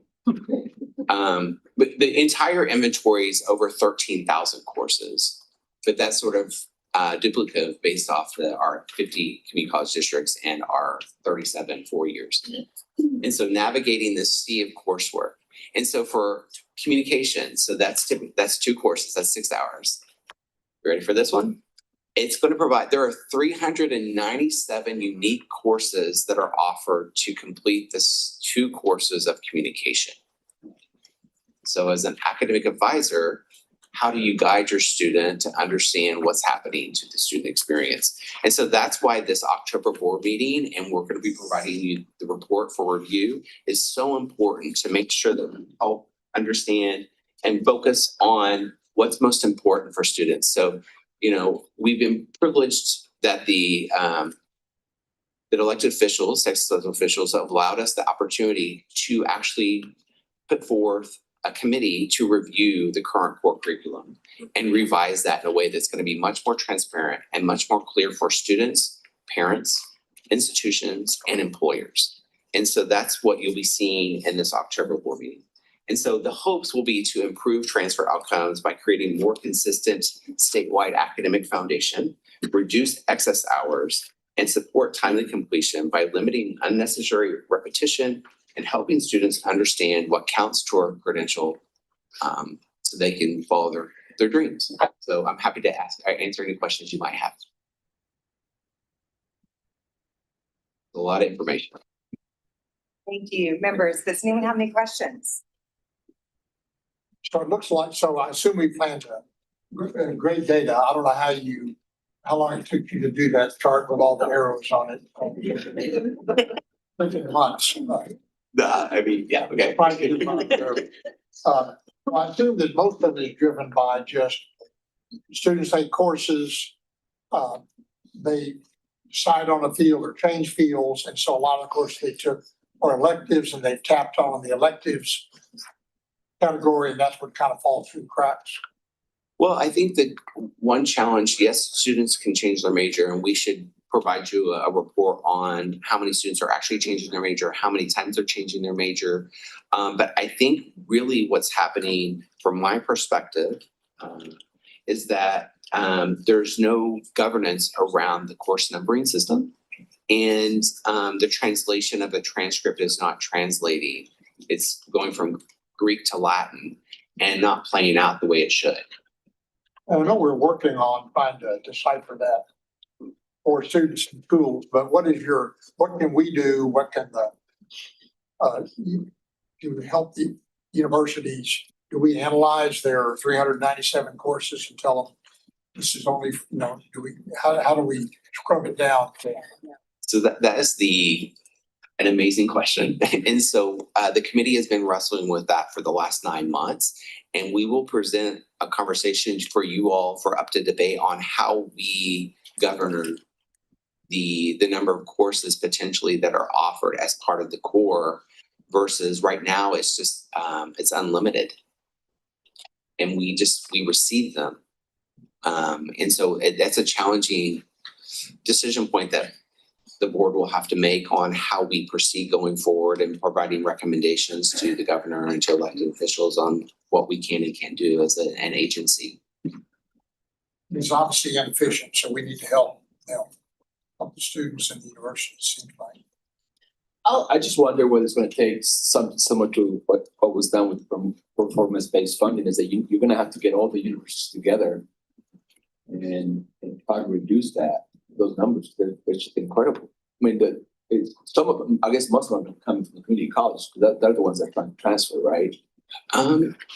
No. Dual credit also is a big part of this, and I'll note that of those top 5 courses I mentioned that are denied credit for transfer students, those are some of the most taken, except for Education 1300, the most taken dual credit courses. And so this discussion also is important for considering how the dual credit hours are applied when a student comes in. Well, and there's opportunities. So we have an opportunity to think about the sequencing of dual credit that we fund as part of the community college finance. So we're having conversations right now with the commissioner on what is that sequence and how do we restrict that valve. I also think that we can provide this broken out by 2-year and 4-year, because the 4 years are providing unique courses, unique to their institution, which also creates tension and friction. Members, any other questions? For these transfer students, as they're looking at transferring, do we offer a platform online, similar to like the common application where they can put in all their courses and the SKU lines up with another to see where they should be transferring to get the best max? That is a great question. I think the tension here is trying to figure out, so that's one of our blind spots. We do not have a statewide degree audit system to actually provide an accurate depiction of, I want to go to campus A first, and then if I take these courses, will it apply? We've attempted to try to tackle that phenomenon, and it's an ever evolving amoeba to try to make sure we have accurate information. Because the worst thing that I could do is create a website that creates misinformation and steers them in the wrong direction. And so we're really challenged with figuring out how we create a shared inventory to be able to do such a tool. It's a great question. The resources, we don't currently have the resources. There's perhaps a way to approach it, but with the number of courses and the number of combinations for one degree versus another at an institution versus 37 public universities, trying to map all that out is, and it would change every year potentially. So it would be something that would require a lot of computing power, but we're moving into an area where perhaps there's more and more of that available to us. I also just had a question. Are there any trends like specifically in that friction? Because I'm kind of surprised to see like English 13.1, 13.02, history 13.1, 13.2. It's because in my experience with dual credit and going through the general education curriculum, those are allegedly supposed to be pretty standard courses statewide. But are there like specific reasons for those denials? It's usually grades, right? A lot of that is because 1301 and 2 go anywhere. So If you have a certain grade. So as part of the 00T, we have options for the institutions to elect. Is it a grade issue? Is it outside the degree Right. program? So what we presented to you today was strictly beyond grades. It was just, they got a good grade. They didn't accept it towards their credential. And so with communication, the challenge is that there's been an evolution of communication and English courses. So like English 1302 is no longer, it's an English class for engineers, an English class for business, an English class for liberal arts, versus I always go back to what the commissioner said to me. He's like, general should be general. It should be I misquoted you, but it's a foundational. It's a foundational piece that we stand on so that you can go forward with those skills to be successful in your upper division coursework. We created too much nuance. I think that, so your observation is correct. Those top 8 classes, or 8 of those top 9 classes take learning frameworks out. The other 8 are all core classes. They satisfy a core requirement somewhere. But it's how is that particular degree plan constructed? And going back to the point Dr. Troutman made, is there a specific class for fill in the blank major that particular degree plan considers to be the core requirement for that degree? So for example, pretty much any state public university in Texas, the social science should be economics. If you take psychology as a part of your community college experience, dual credit or otherwise, you would still need to take economics to be a business major. And so you end up with 2 social sciences. In that, for example, the psychology becomes an elective. It's outside the degree requirement. Thank you. Thank you, Dr. Troutman and Dr. Agenda item 8A through 8B6 is academic affairs. Agenda item 8A is consideration and possible action to approve the submission of the study on college entrance examination scores. Daniel Perez, Associate Commissioner for Academic and Workforce Initiatives, will present this item and be available to answer questions. Mr. Perez.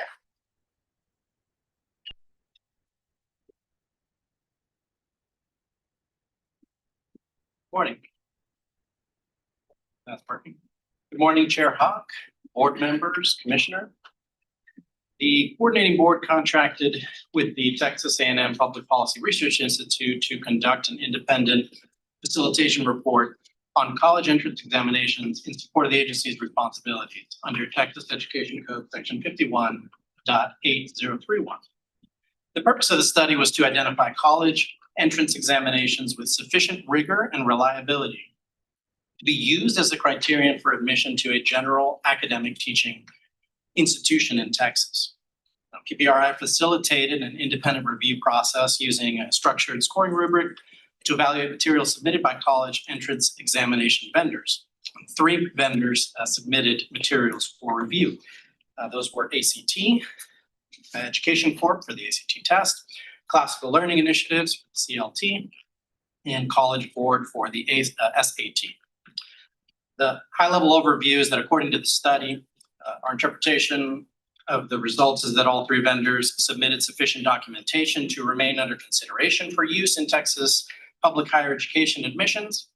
All 3 vendors met the rubric's general readiness benchmark, and all 3 vendors received overall scores indicating an acceptable level of readiness for consideration in higher education admissions. And so providing a little bit of context for you on next steps of what that means. Based on the study, coordinating board staff intend to amend the agency's uniform admissions policy to align the agency's rules with the results of the review and our applicable statutory requirements. We expect to bring those proposed rules to the board no later than January of 27. And if adopted, the amended rules would apply beginning with admissions for fall 28. Appreciate the board's consideration, authorizing us to transmit the report, and I'm happy to answer any questions y'all have. Members, do you have any questions? We will now hear public testimony on this item. We've received 3 requests for public testimony. When your name is announced, please proceed to the microphone. You will be provided with 3 minutes to give public testimony on this agenda item. Please begin your testimony by stating your name and organization affiliation, if any. We'll start with Jeremy Tate and Noah Tyler.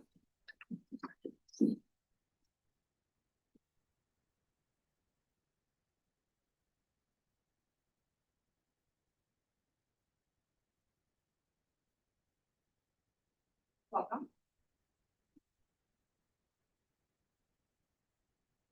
Chairwoman Hawk and members of the Texas Higher Education Coordinating Board. Thank you for the opportunity to testify on behalf of the Classic Learning Test. My name is Jeremy Tate, founder and CEO.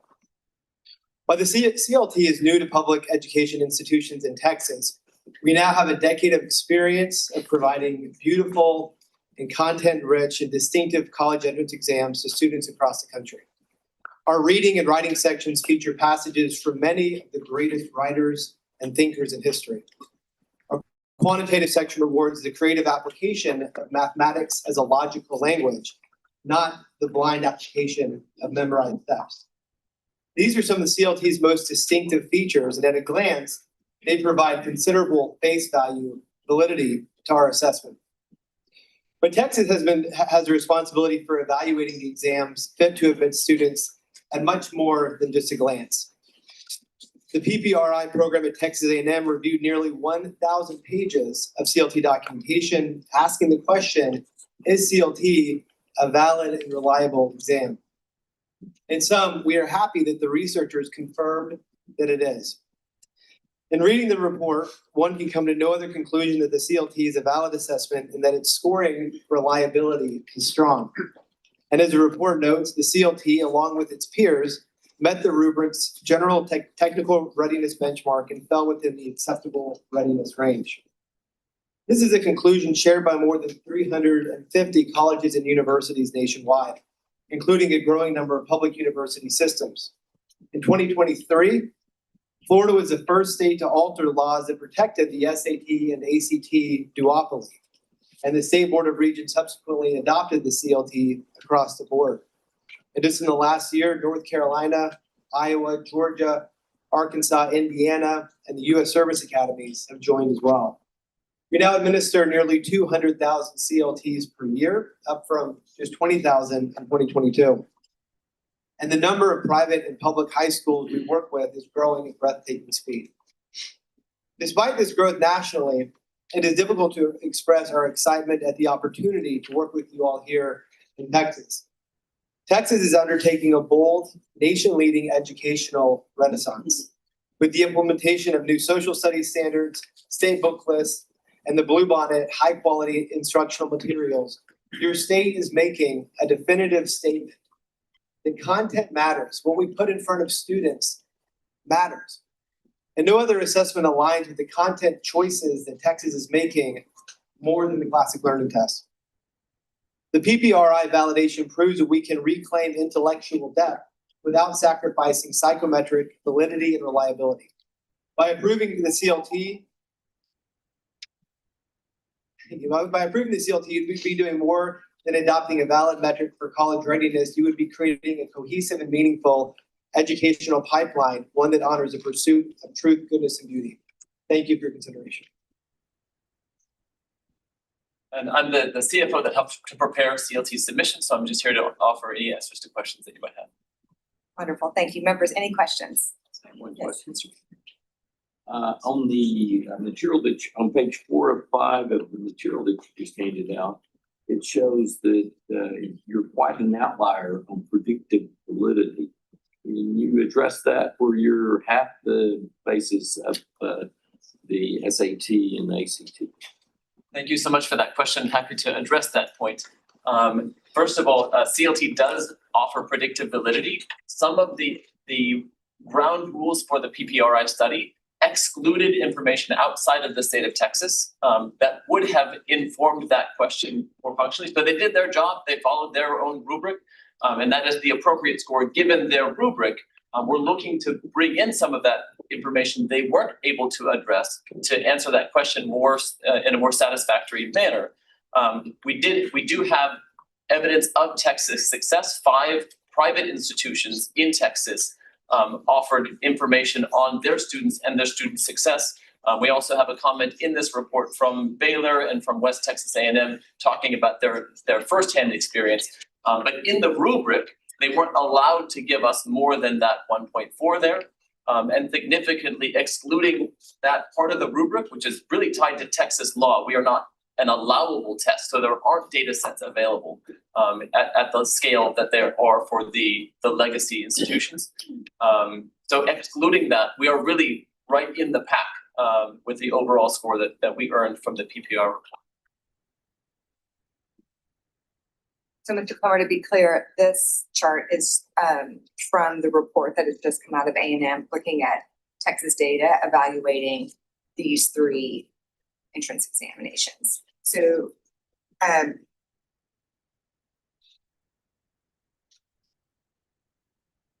DLT may have other data to complement this for us to see. I'm not sure if that's included in these reports as well. Oh, that'll be a fast follow-up, yeah. Any other questions? Okay, well, thank you very much, Mr. Tate, Mr. Tyler. Next, we have Maria Markham.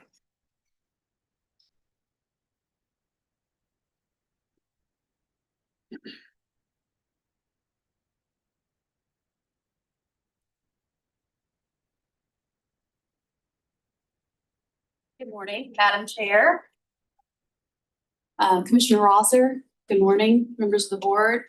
Thank you for allowing me the opportunity to speak to you today. I am Maria Markham.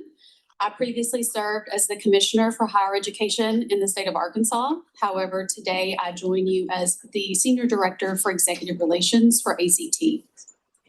Thank you for all of the work that I know that went into this report. It was very thorough, and we appreciate the review. ACT recognizes the significance of this assignment and appreciates the emphasis on evidence, transparency, and student outcomes. I want to focus my time today on the conclusion that matters most, and that's predictive validity. Predictive validity answers a fundamental question. Does a test score predict how a student will do in college? Does it accurately forecast whether they will pass their course, stay enrolled, and graduate with a credential? Without that evidence, a score is just a number. With it, a score becomes a meaningful tool for informed decisions.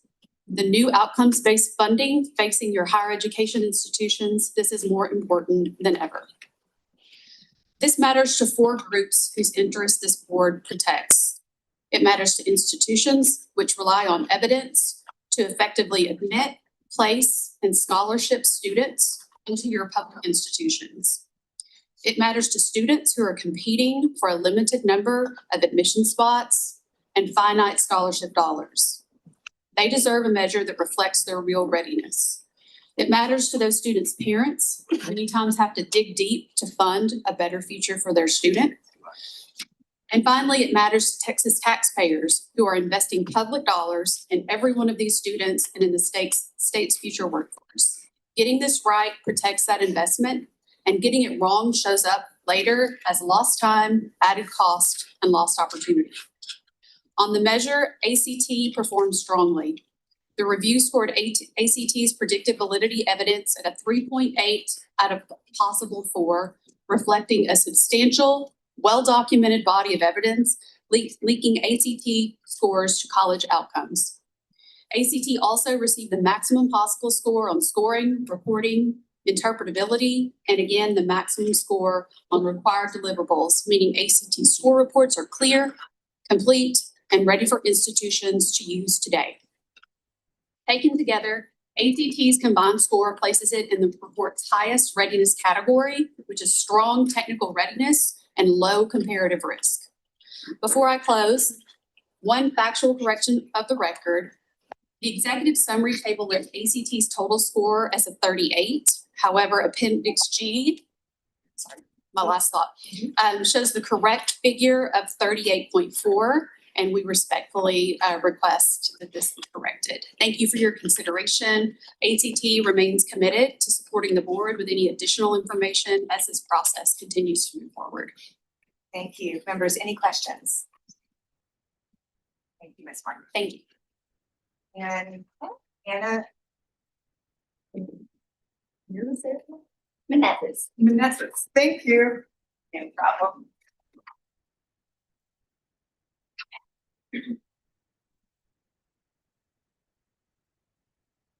Good morning, Commissioner, Chair Hawk, Coordinating Board. I'm Anna Menezes. I'm the Senior Vice President of Learning and Assessment at College Board, which administers the SAT. I lead the team of 150 assessment experts who design, write, score, and research the exam. I want to thank the Coordinating Board for commissioning an independent, thorough review of college entrance exams. I believe your approach serves as a model for other states who are looking to ensure that they're adopting assessment policies that are research-based, evidence-backed, and in the best interest of all students. College entrance exams carry major consequences for students' lives. They inform big decisions in a student's future. The colleges they attend, the courses they can place into, scholarship money that they may receive, and the support they may need to succeed once on campus. The stakes are high. Fairness is paramount when students are competing for limited spaces in a merit-based system. The report names predicted validity as the most consequential measure. It matters most for college admissions use, and I completely agree. A college entrance exam's job is to provide insight into a student's likely success in college. When students enroll without the skills to succeed, everyone gets hurt, most especially the student. That is when you see students drop out with debt and no degree to show it. If college entrance exams don't reliably predict student success in college, they cannot be trusted to make decisions about Texas students at Texas colleges and universities. College boards admitted evidence of post-secondary outcomes of more than 117,000 students in Texas who attend 14 Texas public four-year institutions. And that data shows that SAT scores reliably predict college success across institutions and across broad student populations. That's Texas-specific proof that confirms what decades of research have shown that the SAT provides the strongest and most complete evidence base for admissions use. The SAT has always been built on evidence, and each time we've adapted and iterated to serve students and schools better, we have validated that those changes maintain the exam's predictive strength. And this independent review and others like it confirms that they do. As the coordinating board determines admissions policies for Texas, here's what we respectfully ask for you to consider. Evidence first, predicted validity especially. Texas has intentionally invested in student success in K-12 and post-secondary and future careers. And to protect that commitment and to ensure fairness and comparability, the state should adopt college entrance exams with strong existing proof that they can predict student success. Texas students and schools need an exam they can trust. SAT has earned that trust, and we look forward to continuing to support Texas students in the years to come. Thank you. Thank you. Members, any questions? That concludes public comment on this item. Board members, do you have any further questions for Mr. Perez? Okay. So do I have a motion to approve the submission of the report, the study on college entrance examination scores? Second, Mr. Haley. Any discussion? All in favor, aye. Aye. Motion passes. Agenda item 8B1, consideration of possible action to approve the request from Texas A&M University for a Doctor of Philosophy degree in Public Health Sciences.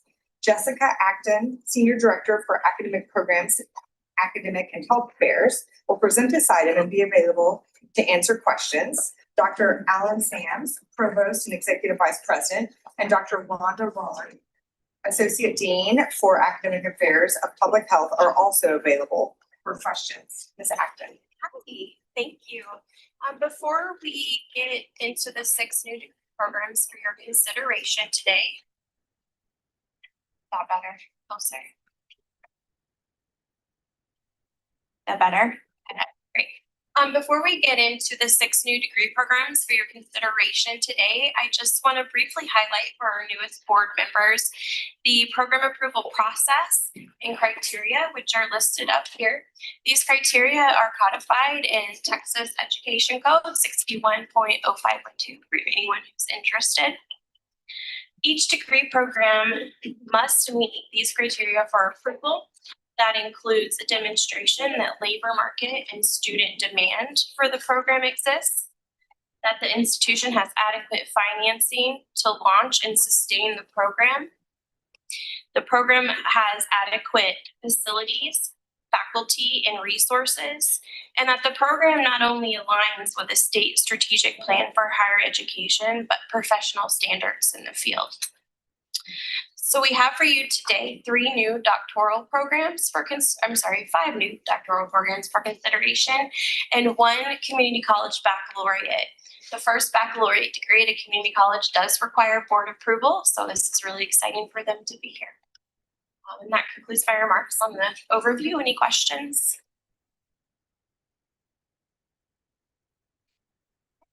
Great, then we will get started with the first program.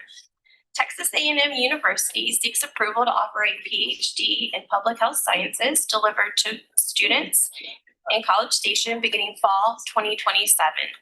Labor market data demonstrates a clear and growing need for advanced public health researchers. With only a handful of comparable programs statewide, the proposed program fills a documented workforce need, preparing graduates for emerging roles in healthcare technology, consulting, biotechnology, pharmaceutics, and academia. Texas A&M has the faculty, facilities, and financial resources to support the program and will seek accreditation from the Council on Education for Public Health. And with that, I will turn it over to our representatives from Texas A&M. Thank you. Good morning, Commissioner Rosser, Chair Hawk, and the members of the board. My name is Alan Sams. I'm the Provost, Executive Vice President, and Chief Academic Officer for Texas A&M University. On behalf of our President, Dr. Susan Balabina, I want to thank the board for your consideration of 2 new PhDs we are presenting today, the PhD in Public Health Sciences and the PhD in Health Behavior. I also want to thank Dr. Keisha Neal and Dr. Alan Michi for their guidance through this long process that you just heard about. I'd like to briefly provide some context about Texas A&M University and how these proposed PhD programs before you today align with our institutional mission and its priorities. Texas A&M University currently enrolls more than 81,000 students, including a record 18,811 graduate students and professional students, of whom 5,579 are doctoral students. As one of 2 land-grant universities in the state of Texas, along with Prairie View A&M University, we carry a long-standing responsibility to serve the needs of the state through education, research, and public service. Texas A&M is also among fewer than 25 universities nationwide with the rare distinction of being a land-grant, sea grant, and space grant university. This reflects the breadth of our research enterprise and our commitment to addressing the challenges that matter to Texas, the nation, and the world. Within Texas A&M, we have a comprehensive health science center, the Texas A&M Health, which is comprised of colleges of medicine, dentistry, nursing, pharmacy, and public health that will be offering the proposed PhDs once they're approved. Currently, our university strategic plan and our academic roadmap both highlight the university's commitment to elevating graduate education across the university and to expand the availability of graduate education across the state, nation, and to address identified needs. We are particularly excited and committed to supporting these 2 proposed doctoral programs that are designed to meet these growing needs for public health professionals skilled in scientific rigor with advanced training to respond to new and emerging health threats. These proposed programs not only speak directly to our mission, but also to our institutional priority of expanding access to graduate education to address identified needs across our state. As the Chief Academic Officer for Texas A&M University, and on behalf of our President, we are fully committed to supporting both programs as they will address unique and pressing needs across our state and country. I now invite Dr. Rhonda Rahn, the Associate Dean for Academic Affairs for the School of Public Health, to speak about the 2 programs before you today.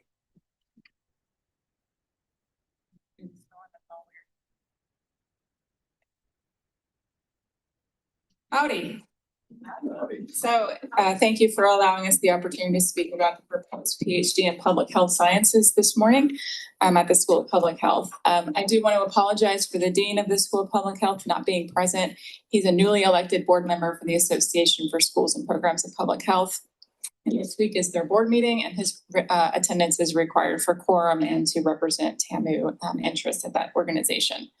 I am Rhonda Ron. I'm the Associate Dean for Academic Affairs at the School of Public Health. Current School of Public Health rankings list Texas A&M as the #1 school of public health in the state of Texas. Being a service-based university, the additional programs will better allow us to serve the state of Texas and beyond, and allow us to adapt to the increasing need for public health education in the state. The PhD in Public Health Sciences is designed to address the increasing need for highly trained public health professionals and keep the School of Public Health competitive in the state and the nation. Growth in the profession and the field of public health grew 52% from 2011 to 2022 in the top 9 occupations utilizing the doctoral public health degree. The program is intended to foster innovation, advance public health education in Texas, and develop leaders prepared for future challenges. With the addition of the program, all School of Public Health faculty will have access to PhD students, which will help with recruitment, retention, and state and national rankings. Right now, only about half of the faculty at the school have access to PhD students. The program does accommodate students from diverse academic backgrounds, including those entering directly from undergrad, as a master's degree would not be required. It also provides an interdisciplinary approach. Students can specialize in fields such as environmental health, occupational health and safety, epidemiology, and biostatistics, while including electives from across the school, truly making a customizable doctoral experience for the student. The curriculum also provides a strong foundation in public health principles, research methods, and policy analysis on topics such as science, toxicology, human exposures in the community and the workplace, and the use of AI for understanding risk and reducing it. It differs from the current PhD in health services research by its universal scope and lack of discipline restriction. That program has 2 cognate areas in economics and policy, so this program is much more universal. It also differs from the current DRPH, as that degree is more focused on practice, and and we will be pausing enrollment to shift that degree to an executive DRPH offered 100% through distance education starting in fall of 2028. The DRPH is the doctor in public health degree. Overall, the program will graduate students who will generate new knowledge and evidence-based solutions for complex population and public health challenges. We believe the program will advance the mission for public health education in Texas, foster innovation, and develop leaders equipped to meet future challenges. Thank you. I'm happy to answer any questions on that program. Thank you. Members, any questions? Find these 2 items. Do I have a motion to approve the request from Texas A&M University for a Doctor of Philosophy degree program in Public Health Sciences? So moved. Motion by Ms. Thomas, second by Mr. Haley. Any discussion? All in favor say aye. Aye. Motion passes. And agenda item 8D2, consideration of possible action to approve the request from Texas A&M University for a Doctor of Philosophy degree program in health behavior. Ms. Acton. Okay, thank you. So Texas A&M seeks approval to offer a PhD in health behavior that would be delivered in person in College Station beginning fall of 2027. The program will prepare graduates for research and leadership roles in public health, allied health, federal health agencies, supporting a workforce demand that's expected to grow by 32% through 2032.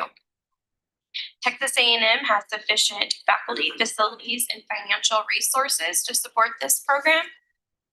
And it also plans to pursue accreditation for this program from the Council on Education of Public Health Accreditation. Members, any questions? Do I have a motion to approve the request from Texas A&M University for a Doctor of Philosophy degree program in health behavior? Thank you. Any discussion? All in favor say aye. Aye. Motion passes. Congratulations.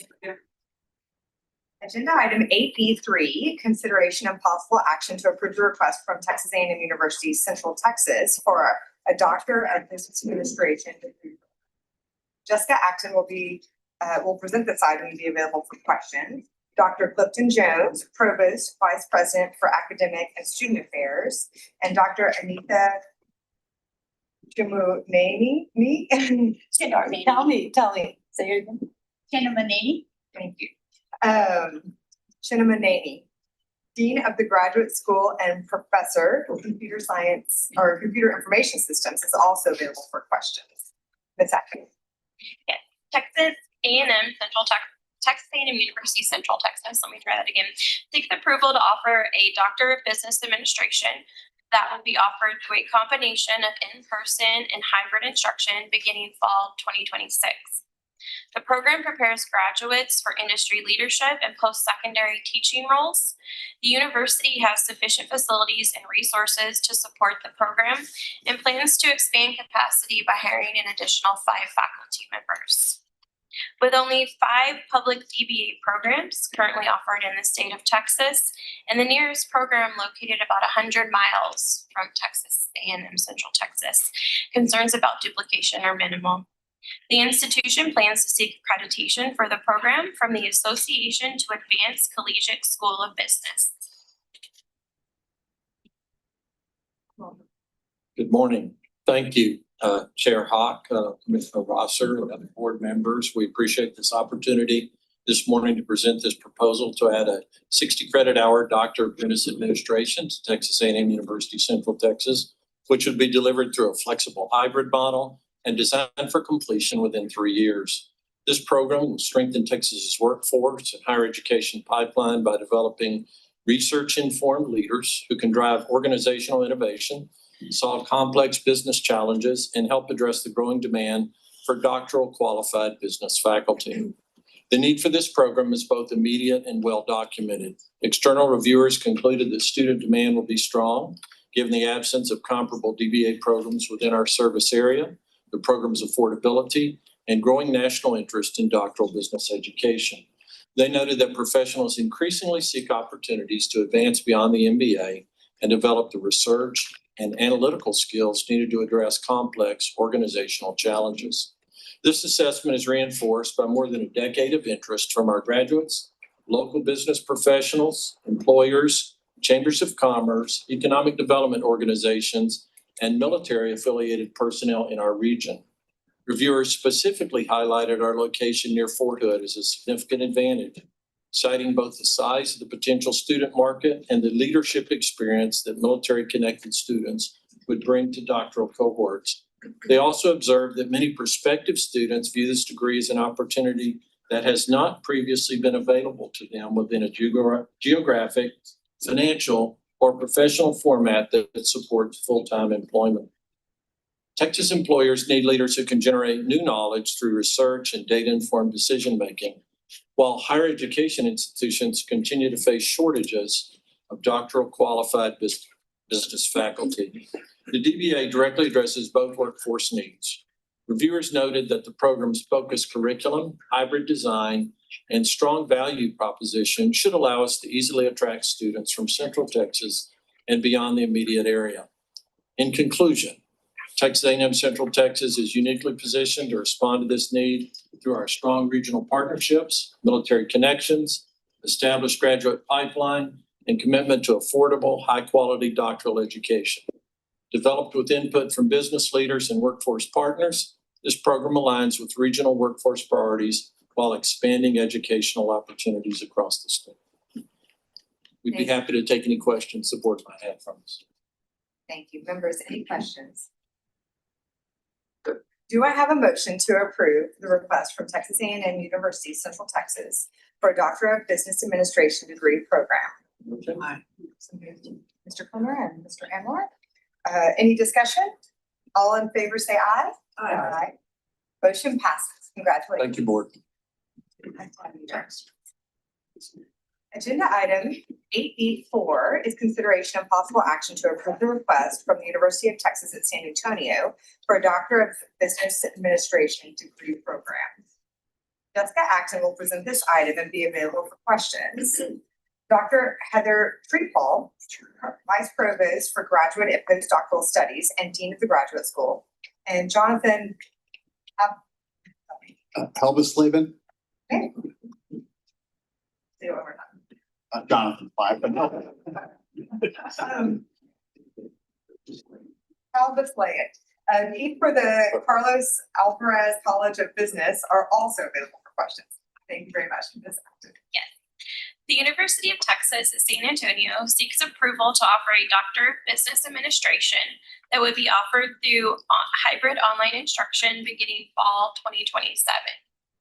The program will emphasize the practical application of business theory, research, and analytics to prepare graduates for executive leadership, consulting, and academic roles. Strong workforce demand supports the proposal. UT Austin has the adequate resources and plans to hire 3 additional faculty members within the first 3 years. Given the limited number of DBA programs in Texas, concerns about duplication are minimal. The university plans to seek accreditation for the program through the Association to Advance Collegiate Schools of Business. Good morning, Chairwoman Hawk, Commissioner Rosser, and members of the coordinating board. Thank you for the opportunity for us to talk about our DBA program. At the risk of this sounding very much like deja vu, I'll try to keep this pretty quick because there's a lot of similar structure and purpose behind our DBA program as well. I'm Jonathan Heldesladen, Dean of the Carlos Alvarez College of Business. I'm here today with Heather Trueball, Vice Provost for Graduate and Professional Studies and Dean of our graduate school. Our DBA prepares current and future leaders to address complex business challenges through rigorous research and analytics skills. We are proposing a 3-year program with students completing 60 credit hours. The target audience for this program is mid to senior level professionals with at least 5 years of managerial experience. As a result, the program will be delivered in a hybrid format with a mix of in-person, online synchronous, and online asynchronous formats to meet the demands of that population. Coursework includes advanced training in quantitative, qualitative, and mixed methods approaches, and core training in analytical techniques, with a focus on applying those techniques to address problems that the students themselves are facing within their organizations. The research coursework is coupled with courses covering core business functions, with a focus on how research informs the decisions that they make. We live in an era where major business decisions are highly data-driven, and the volume and complexity of the data available to business leaders has increased dramatically. Increasingly, leadership in organizations requires the ability to quickly and proficiently work with data and address issues and make consequential decisions. The program is structured so that students begin to apply those research skills immediately, then use the summers to work on mentored projects that address meaningful changes within their organizations. Admissions will follow typical UT San Antonio existing graduate standards, emphasizing a strong mentoring model between students and faculty. We are targeting an annual cohort of about 25 students. Students will have full access to UT San Antonio's extensive research infrastructure, study spaces, and institutional resources. The program draws on very strong research faculty expertise across 6 academic departments and guided by a faculty committee with experience in research and consulting that suits them well for DBA teaching. Students will be assigned a mentor from day one and work with personalized committee of faculty members with expertise in the industries they are working in, as well as the students' intended job functions. We currently have adequate faculty to launch the program, but as mentioned earlier, we plan to add some additional faculty to help support the program as well. The workforce need for business leaders with advanced analytic skills has never been greater. Surveys by organizations such as the Executive DBA Council reveal very high demand for DBA programs, largely due to the need for senior leaders to transform their skills. The maturity of the MBA market is also a factor. As the MBA has become more commonplace, DBAs have grown in popularity as that next step. One more. Despite growing demand, the number of DBA programs nationwide is very small, and as noted, the number of programs here in Texas is very small, especially South Texas. The site team that visited us noted that San Antonio should provide a ready market for DBA programs due to its growing population, presence of large corporations, and strong military presence. The program aligns fully with UT San Antonio's strategic plan and our Classroom to Career initiative. It also helps to meet state goals to increase doctoral enrollment. Thank you for consideration. Dr. Trueball and I are glad to answer any questions that you might have about our program. Members, any questions? All right, do I have a motion to approve the request from the University of San Antonio for a Doctor of Business Administration degree program? Second, thank you. Any discussion? All in favor say aye. Aye. Motion passes. Congratulations. Agenda item 8B5, consideration of possible action to approve the request from Sam Houston State University for a Doctor of Physical Therapy degree program. Jessica Acton will present this item and be available for questions. Dr. Sumant Yanduri, Provost and Senior Vice President for Academic Affairs, and Dr. Sombit Mohapatra. Okay. Department Chair and Program Director, Physical Therapy are also available for questions. Ms. Acton. Sam Houston State University takes approval to offer a Doctor of Physical Therapy to be offered in person in Huntsville beginning fall 2027. As the required entry-level degree for physical therapists, the program will emphasize research, clinical training, and community engagement. Employment of physical therapists is expected to grow 22% over the next decade. Program duplication is not a concern, as current Texas DPT programs graduate far fewer students than needed to meet workforce demand. Sam Houston has the resources to support the program and plans to add 5 clinical assistant professors, 2 tenure-track faculty members, and 10 adjunct clinical practitioners to support implementation. Good morning, Chair Hawk, members of the board, Commissioner Ross, thank you. My name is Sumant Yanduri. I am the Provost and the Senior Vice President of Sam Houston State University, and I have with me Dr. Sombit Mohapatra, who is the Director of the Physical Therapy Program. I appreciate this opportunity to share Sam Houston State University's vision and strategic planning, and why this proposed Doctor of Physical Therapy program is a vital step in that direction. Sam Houston State is deeply rooted in its service to Texas. Over the past several years, we have deliberately extended that commitment to health professions, specifically in regions with significant healthcare needs. East Texas and the communities along the I-45 corridor have real and growing healthcare needs, and not nearly enough providers to meet those needs. Our institution is dedicated to address provider shortages and make a positive impact in these communities. Our investments have been substantial and visible. Our new health professions building, located in Conroe, opened this year in February. It is an 81,000 square foot facility representing a 70 million community. It's co-located with our College of Osteopathic Medicine and the Physicians Clinic. This building currently houses our programs in athletic training and dietetics, along with the recently approved Physician Assistant Studies program. This physical therapy program will also reside in the same building, and students will learn and work alongside their peers in those health disciplines. We're trying to build an environment of interprofessional education. Our graduates will help reduce a documented shortage of physical therapists, and we anticipate that most of them will stay and practice in the very communities they came from. This program is formula funded and built to be sustainable. The President's Office, the Provost Office, and the College of the Health Sciences have all committed to support this program through its launch and beyond. This physical therapy program is a meaningful and relevant investment in our students in our region. I now call upon Dr. Mohapatra to detail more about the program.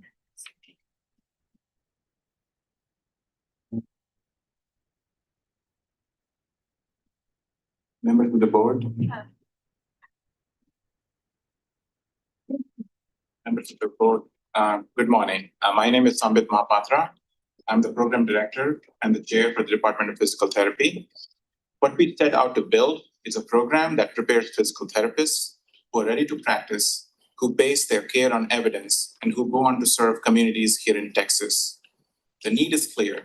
Texas had more than 7,000 physical therapy job postings this past year, and the number of new graduates has not kept pace with that demand. On our own campus, we have already identified more than 200 students interested in this path, which tells us the demand is here at home as well. We plan to begin with a cohort of 44, which matches the median cohort size for Texas programs. The curriculum is 106 credit hours over 3 years, delivered fully in person. The first year builds the foundational and integrated sciences. The next 2 years develop clinical reasoning, and the program finishes with a full-time clinical immersion totaling 1,780 hours in the clinic. We have built the program around 3 areas of research: musculoskeletal and orthopedics, neurological rehabilitation, and the application of artificial intelligence and machine learning to patient care. We also intend to develop niche areas that are distinctive to Sam Houston State's identity. One example is forensic rehabilitation, where we can draw on universities' nationally recognized strengths in criminal justice and forensic science, along with community engagement work we plan to carry out across underserved and rural communities across the state of Texas. Our facilities are operational, our core faculty team is in place, and we're preparing for our accreditation application for submission this November. Pending the board's approval, we aim to welcome our inaugural cohort in fall of 2027. We're confident in the strength and readiness of our program we have built to meet the healthcare needs of the citizens of the state of Texas. I respectfully ask the board's approval. Thank you. We're happy to answer any questions. Thank you. Members, any questions? Do I have a motion to approve the request from Sam Houston State University for a Doctor of Physical Therapy degree program? Thank you. Second? Second. Any discussion? All in favor, say aye. Aye. Motion passes. Congratulations. Nice talking. Agenda item 8E6, consideration and possible action to approve the request from Southwest Texas College for a Bachelor of Applied Arts and Sciences in Organizational Management and Leadership. Jessica Acton will present this item and be available for question. Dr. Michael Bailey, Dean of Liberal Arts, and Dr. Mark Underwood, Vice President of Special Projects, are also available for question. Hey. Our first bachelor's at this community college. South Texas College seeks approval to offer an online Bachelor of Applied Arts and Science in Organizational Management and Leadership that would begin in fall 26. This is the college's first baccalaureate degree program and is designed to address a documented workforce need in the Middle Rio Grande region. The college has the facilities and resources necessary to support the program and plans to hire one additional full-time faculty member before the program begins this fall. Morning. Excuse me. Morning, Chairman Hogg, members of the board, and Commissioner Rosser. Thanks for the opportunity to be here this morning. Southwest Texas College serves a 17,000 square mile 11 county service area. And among those counties are several of the poorest in the state, according to per capita income figures from the 2023 census. We also have a very large number of folks without bachelor's degrees.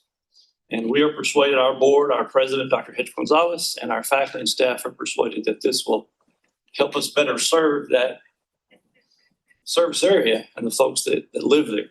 It fits well with our overall strategic plan. We have widespread support, written support from school district superintendents, businesses, I'd say industry, but we don't really have any industry, quite candidly, in our 11 counties. So we are persuaded that this will be very well received. I will tell you incidentally that our only intercollegiate sport is rodeo. And our coach has 40 to 50 students that are coming. As he said, they're coming this fall, Mark. And he really does talk that way. But very frankly, that's a student pool that we have right now, in addition to the folks in the community that we know and believe are coming. He's in either Mike's office or mine pretty much every week saying, now we're going to get this done because I've got these students, and he can and will keep them. So we are persuaded that we will have a robust enrollment, and we are looking forward to the opportunity to serve our constituents. And I would like to add a little bit about the rodeo team as our sport of choice. Last year, the women were the national collegiate champions, not just for junior colleges, for all colleges. They compete with four-year colleges.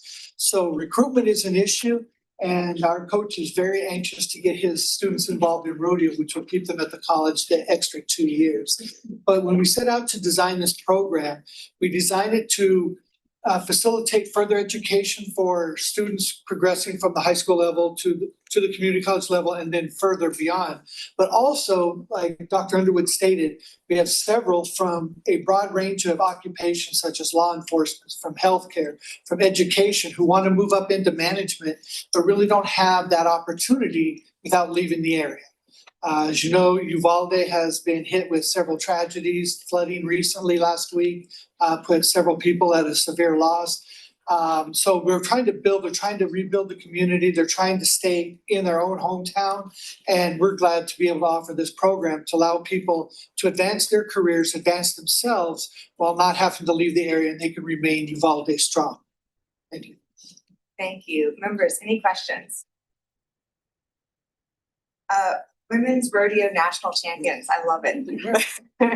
We have several who are already on the pro circuit as well while they're enrolled in college. So it's a very successful program. And like I said, Coach Allman is very specifically in our office asking when, because he wants to keep his students for another 2 years. Sounds particularly technically strong. Do I have a motion to approve the request from Southwest Texas College for a Bachelor of Applied Arts and Sciences in Organizational Management Leadership? Motion, second, thank you. Any discussion? All in favor, say aye. Aye. Motion passes, congratulations. Thank you so much. All right, agenda item 9 is lunch. We are indeed going to take recess and lunch. We are also going to go into executive session. Pursuant to the Texas Government Code sections 551.071, consultation with attorney, and 551.074, personnel matters, the board will meet in executive session to discuss Paxton versus the THECE, directors and officers liability insurance. No other business of the board will be discussed and no final action will be taken in closed session. It is now 11:38 a.m. and we will convene an executive session. Members will meet in room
4 p.m. The executive session has concluded. No action was taken during executive session. And we are going to move on to agenda items 10A through H, our proposed rules. And I'll hand it over to Vice Chair Wilson. Right, so this is the exciting part of the program, the proposed rule we all look forward to. Agenda item 10A, consideration and possible action to adopt proposed amendments to board rules, chapter 2, subchapter P, sections 2.380 through 2.384 and 2.386, and adopt the new sections 2.388 and 2.387 concerning approval process of and criteria for off-campus education at public universities and health-related institutions. Emma Gelsinger, Senior Director for Academic and Health Affairs, will present this item and be available for questions. Good afternoon, Chair Hawk, Commissioner, board members. I will be presenting a few rules for you today. Division, the first of which are amendments to chapter 2, subchapter P, approval process and criteria for off-campus education.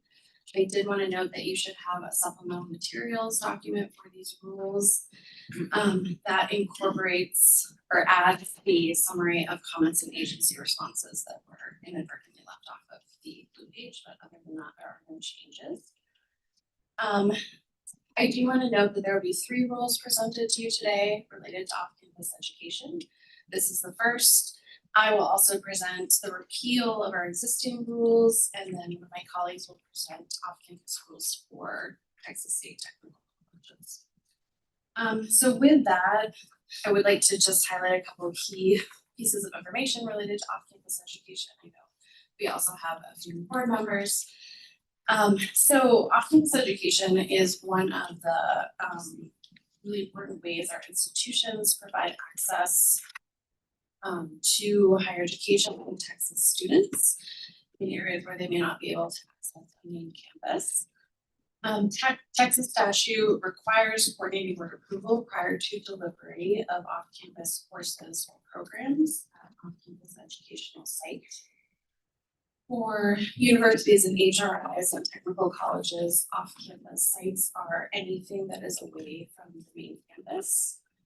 For community colleges, off-campus sites is anything outside of the college's service area.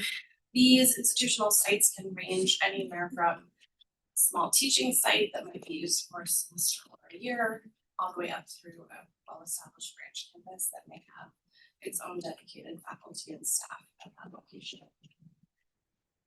For a program to be defined as an off-campus program or a course to be an off-campus course, 50% or more of the instruction must take place in person at the off-campus location. So this is distinct from, for example, online delivery. The rule amendments before you really seek to align and streamline the approval processes for off-campus education across all of our institutions. We have integrated the community college definitions and approvals into this existing recently approved subchapter. Historically, there has been a separate approval process for lower division off-campus courses and programs versus upper division and graduate. And so again, we're really trying to consolidate all of that into a single process for the institutions. We did receive comments on these rules, primarily around the employer requested off-campus programs section. The first was regarding the level of coordinating board oversight for these employer requested programs and requesting clarification on whether employer requested programs include both non-credit and credit programs. As a result of these comments, changes were made to 2 sections of the proposed rules. Section 2.382 was updated to clarify that the definition for employer requested off-campus program includes either a credit or non-credit program. And section 2.388 was updated to clarify that the statute exempts these employer requested off-campus programs from approval for the location of the program. However, if it's a new program or modifications to a program for at the employer's request, those would still have to follow the standard coordinating board approval processes.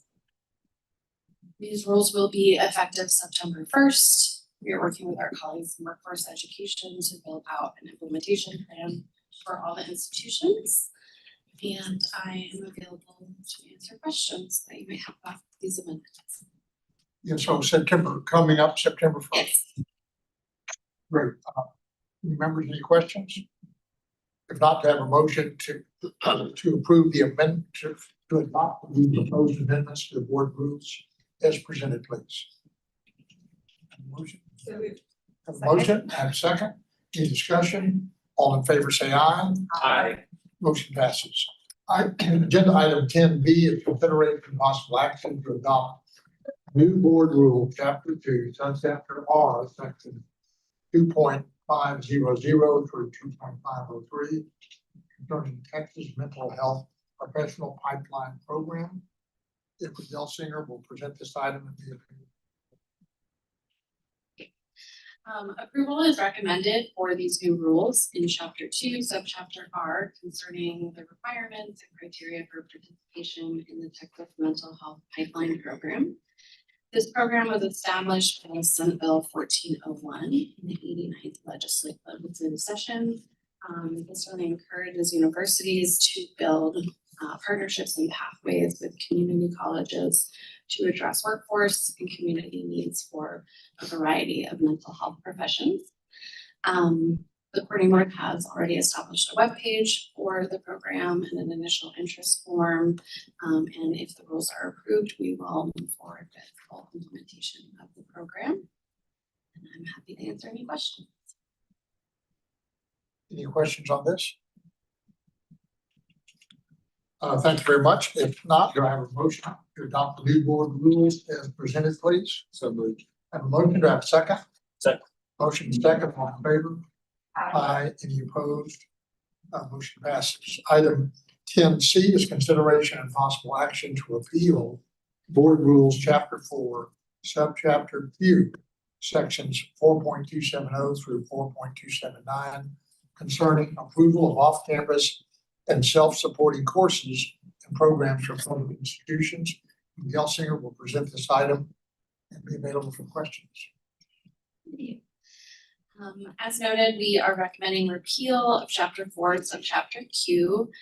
As I mentioned earlier, these are the current / old rules related to off-campus education that are being replaced with chapter 2P, which you just approved, and chapter 11C, which you will hear in a few moments. I also want to note that the rules related to supporting courses and programs we broke out into their own subchapter, and you all previously adopted those in chapter 2, subchapter O, back in October 2024. Great. Thank you. Any questions, members? If not, do I have a motion to repeal board rules as presented? Motion. Have a motion, do I have a second? Second. Motion second, all in favor? Aye. Any opposed? Hearing none, motion passes. Item 10D is consideration and possible action to adopt new board rules, chapter 4, subchapter W, sections 4.356, concerning gifts of de minimis value. Doug Rock, General Counsel, will present this item and be available for questions. Good afternoon. I was going to bring my own nameplate, but maybe two. This rule is required pursuant to House Bill 127, which was passed during the 89th legislative session. That bill in part prohibits institutions of higher education and their employees from accepting gifts from a foreign source of a foreign adversary of our state or country. What this rule would do is set a de minimis value of a gift that may be accepted without violating the law. The proposed rule would require the gift to be a non-cash item with a value of less than $50 that is unsolicited, non-recurring, and not offered in exchange for any official action. Based on comments received to these proposed rules, language was added to clarify that a gift of de minimis value does not include a gift where a reasonable person would conclude it was made for an improper purpose. The coordinating board consulted and worked closely with the Higher Education Research Security Council on these rules. We greatly appreciate the council's diligent work to assist institutions in improving research security in the state. Happy to take any questions you may have. One question. Do they still have to report it if they receive it? Even if it's For de minimis value, no, there is no reporting requirement for de minimis. All right, any other questions? If not, do I have a motion to adopt new board rules as presented? Motion. Do I have a second? Second. Motion second, all in favor? Aye. Any opposed? Hearing none, the motion passes. Agenda item 10E is consideration of possible action to adopt new board rules, chapter 11, subchapter C, sections 11.40 through 11.48, concerning off-campus rules for Texas State Technical College System. Pacheno Salazar, Director of Workforce Education, will present this and be available for questions. Please feel free to pronounce your last name. Thank you for that. Good afternoon, board members. So yeah, please correct it. Afternoon, board members, Chair Hawk, Commissioner Rosser. I'm Naum Pacheco. I serve as the Senior Director for Employee Partnerships here at the Coordinating Board that falls under the Workforce Education Division. I'm going to be presenting for your consideration new rules for Chapter 11, Subchapter C concerning off-campus rules for Texas State Technical College System. This is largely similar to the off-campus rules Emma Gelsinger presented just a little bit earlier. However, these rules apply specifically to TSTC. The rules in Chapter 11, Subchapter C are designed to streamline and consolidate processes related to the notification and approval of off-campus courses, certificates, and degree programs for TSTC. The rules establish criteria for off-campus education, required notification to the coordinating board of off-campus education, approval requirements, statutory exemption, and requirement for employer-requested program. The coordinating board received comments from 5 community colleges that voiced 3 general concerns. The first was that the proposed rules do not define regions for the purpose of notification and opportunity for comment on proposed off-campus programs. In response, rule language was adjusted so that it is clear that the coordinating board has the authority to make informal notifications to institutions with similar programs in the regions as the programs TSTC is proposing. The second was that TSTC must establish that the community college in the taxing district in question is incapable or unable to offer the program that a need exists for the program. In addition, current rules limit the locations where TSTC may operate a campus or extension center. In response, the coordinating board believes these rules allow an institution to offer an employer-requested program only after they have requested in writing that the local institution provide the program and the local institution is unable to enter into an agreement within 6 weeks. This mirrors rules for community colleges. Third was regarding section 2.388B, requesting that the phrase "without prior approval of the coordinating board" be removed as it stands in tension with the remainder of the rule. The coordinating board's response is that while section 2.388 is not part of this rule packet, substantially similar language is found in one of the sections of those proposed rules. In response to this request, the coordinating board modified the language to clarify that prior off-campus location approval of the coordinating board is not required for an employer-requested program. Finally, the THECB also received a comment from TSTC. TSTC expressed concern that the rules could require employer-requested programs to go through an off-campus approval and regional comment process that could delay TSTC's ability to respond to employer needs. In response, the coordinating board amended the rules to clarify that the location of the employer-requested program requires notification so long as the program has requisite program approval. Thank you. Great, members, any questions? If not, to have a motion to adopt the new board rules as presented, please. Motion, do I have a second? Second. Motion and second, all in favor? Aye. Any opposed? Hearing none, motion passes. Agenda item 10F is consideration and possible action to adopt proposed amendments to Board Rule Chapter 13, Subchapter U, Section 13.624, concerning forecasting fundable outcomes. Andy McLaurin, Assistant Commissioner for Funding and Financial Aid, will present this item and be available for questions. Good afternoon, Chair Hawk, board members, Commissioner Rosser. I'm Andy McLaurin, Assistant Commissioner of Funding and Financial Aid. Today I'll be describing several subchapters of rules on community college, or CCF. These changes are necessary to ensure the financial sustainability of the CCF program and to more precisely align the program with the goals of the state. These rules were developed in close consultation with and incorporate feedback from the Public Junior College Standing Advisory Committee, or the SAC. We also received feedback on these rules from community college leadership and other stakeholders. We proposed amendments to subchapters U, V, and W. The most substantive changes are contained in subchapter W, which I'll cover first. Most of the comments we received were on subchapter W, and we did make one change as a result of a comment, which I'll go into detail on. Subchapter W provides the CCF rules for fiscal year 2027, and it uses the existing 2026 rules as a starting point. However, subchapter W also contains several important changes from 2026, and I'll cover 5 specific subchapter W changes with you.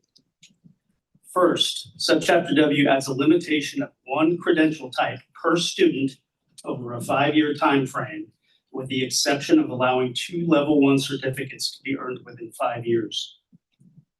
Second, subchapter W changes the student weight values for the base and performance tiers within the system. The weight for both academically disadvantaged and economically disadvantaged students was changed from 25% to 20%, and the weight for adult learners was changed from 50% to 40%. Third, subchapter W removes third-party credentials as a potential fundable credential.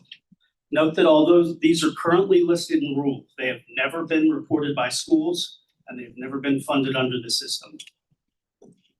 Fourth, subchapter W changes the 3-year average calculation for funding purposes to a 2-year average. Lastly, we revised the rule text in response to a comment received from a community college. The subchapter's applicability section has been restructured to more clearly specify how the agency will apply the new rules in subchapter W. That covers the changes for subchapter W. Our changes to subchapter U on forecasting correct an erroneous rule reference and remove the upper bounding limits on our forecasted outcomes methodology. Our changes to subchapter V, FY26, are intended to clarify our implementation of the existing rules and standardize references and terminology. That summarizes our proposed CCF rule changes, and I can take any questions you might have. Any questions on that? If not, do I have a motion to adopt the proposed amendments to board rules as presented, please? So moved. Have a motion, do I have a second? Second. Any discussion? If not, all in favor indicate by saying aye. Aye. Any opposed? Hearing none, the motion passes. Agenda item 10G is consideration and possible action to adopt proposed amendments to Board Rules Chapter 13, Subchapter V, Sections 13.643, 13.644, and 13.646 concerning community college finance program base and performance tier methodology for fiscal year 2026. Lauren will speak to this as well. Yes, sir. The changes to subchapter V are non-substantive in nature. They're intended to clarify our implementation of the existing rules and to standardize references to terminology. All right, any questions on that?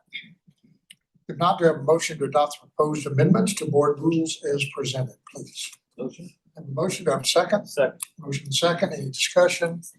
Not all indicate a favor by saying aye. Aye. Any opposed? Hearing none, the motion passes.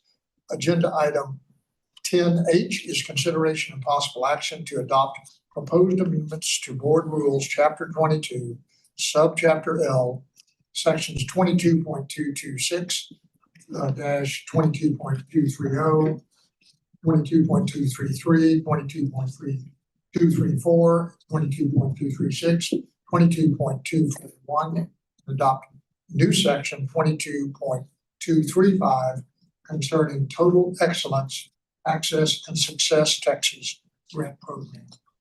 Anyone off to explain those, all of those to us? I don't believe I'm speaking on these rules today. Might have gotten an agenda item. Have you down for it? Oh, you do? I do.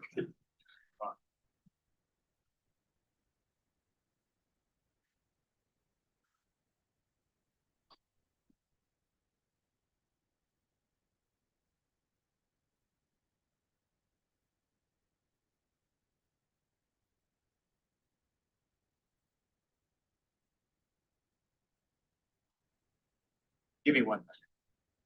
I'm on the wrong page. No.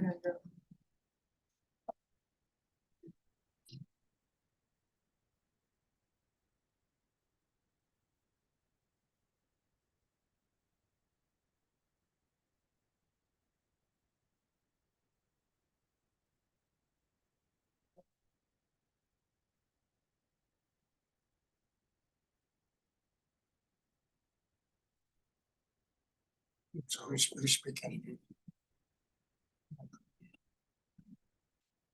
Right. It is. Do. What is this?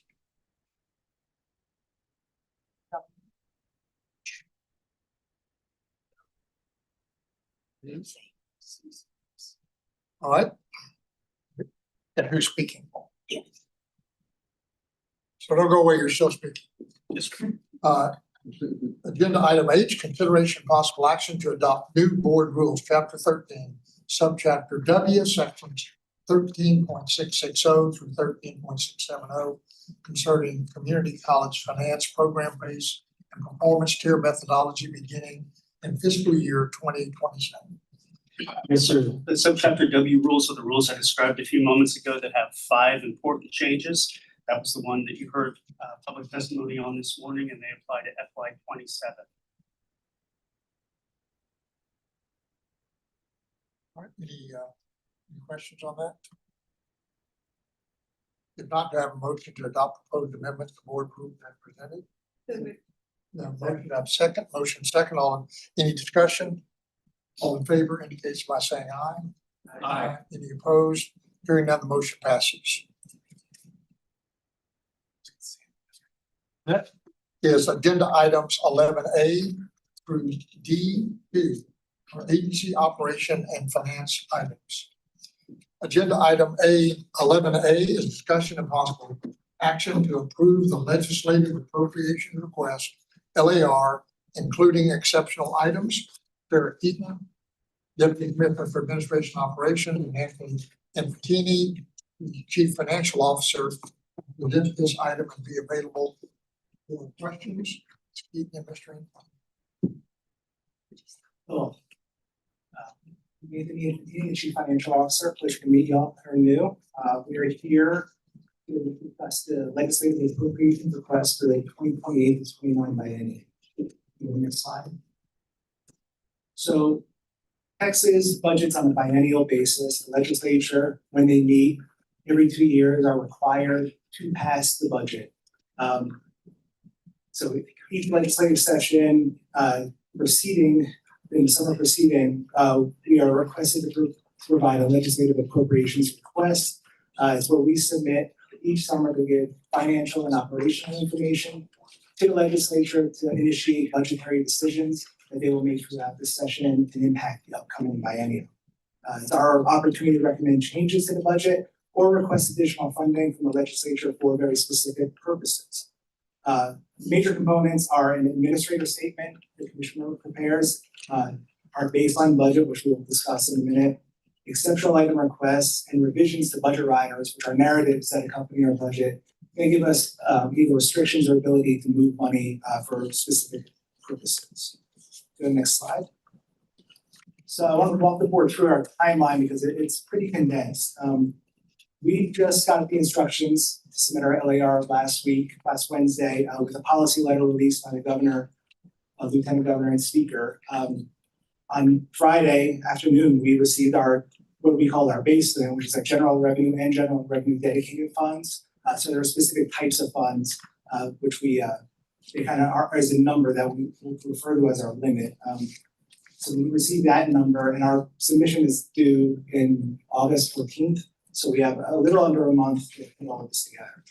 In the fall, we'll have hearings with the governor's office and the OBB to kind of initiate discussions on the budget and answer questions they may have as they put together the initial budget bills. And then once the legislature convenes in January, 1 week later, both the House and Senate release initial appropriations bills. And then those bills work their way through each chamber, through committees, and then they are approved and reconciled to create the final Appropriations Act, which will inform our operating budget for the 28-29 biennium that we'll present to the board in July, following the second. So we go to the next slide. So base funding, when we say base funding, what we're talking about is Texas operates on the baseline budgeting cycle. So in essence, we start with our current budget and adjust from there. It's not we don't rebuild it from zero. We can really just kind of start with as is and then adjust. So in the policy letter, we were instructed to submit budgets for our baseline that reduce our current budget by 3%. What that means is the operating budget that we had presented to the board last July, we are kind of using that as our starting point with some adjustments that we'll walk through, and then taking a 3% reduction for very specific funds, as general revenue and general revenue dedicated funds, to come up with what we are allowed to submit in our base budget. We may request money beyond that, they would be considered exceptional items, and we'll walk through what we are planning to submit for those in a minute. I do want to flag that, most of the money that we're talking about is not really for the agency's operations in the sense of personnel or travel or even the contracts and vendors that we support. Like over 95% of the money goes to institutions through grants or pass-throughs or some other kind of mechanism. But the vast minority of it is kind of internally operated for salaries, personnel, and then others go kind of support various initiatives as approved. Next slide. So our base funding is as follows. I'll kind of walk folks through this. Kind of starting with the prior budget bill, the general revenue and dedicated amount was just under $3 billion. From there, we have some adjustments. There were some items in our current biennium that deemed one-time in nature, as there's a couple of studies that we had to prepare. So they're very specific, kind of finite. They're not part of our base budget, so those get pulled out. They also make adjustments where there may have been either one-time funding or kind of technical errors or technical adjustments they made to kind of set that real baseline going forward. And then the other adjustment is we have funding from general revenue that goes to the Baylor College of Medicine. It's an item of our appropriation. That gets pulled out of our base because that is applied on a formula basis like all institutes of higher education. So we just don't even have to request that in our base number, and they will plug that into the initial bill. And the other item I do want to point out is the Texas Child Mental Health Care Consortium. In our current biennium, it's an item of appropriation, which is a strategy, kind of our money given to us to pass through our budget to the consortium.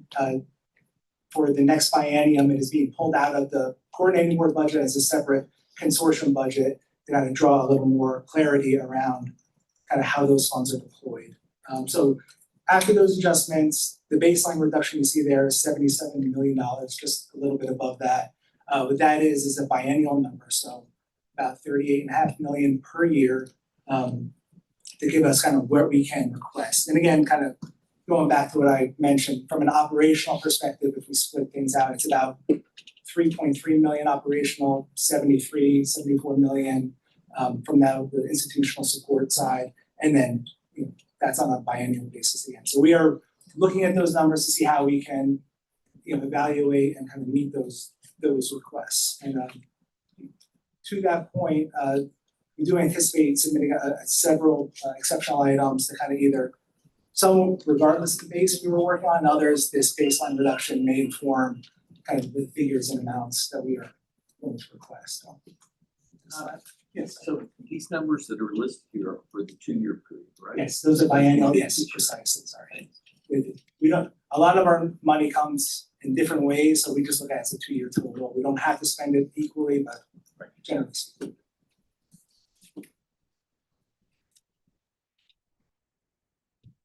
So moving forward to look at those exceptional items that we're planning to put in the legislative appropriations request. The first priority exceptional item that our agency submits every cycle is additional funding for our need-based financial aid programs. This is funding that we request to keep up with enrollment growth and other growth in those programs. So what we anticipate submitting this time is additional funding to award initial awards to 70% of eligible students. Last session, we requested funding to fund 70% of eligible students. We were funded just underneath that at about 66.5 or 67% of that. So almost our full ask was funded by the legislature last session.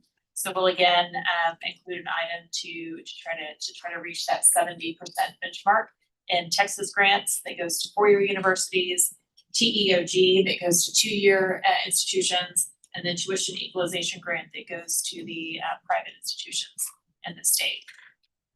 We are working on developing exactly what that number will be because it will be impacted by how we take that 3% cut.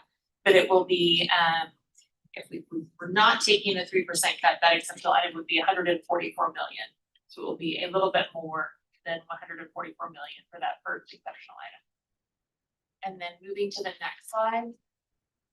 The other exceptional item that we'll be planning to include in the LAR is targeted aid, financial aid programs, for programs where the legislature has recently increased the cohort size and award amount for these programs.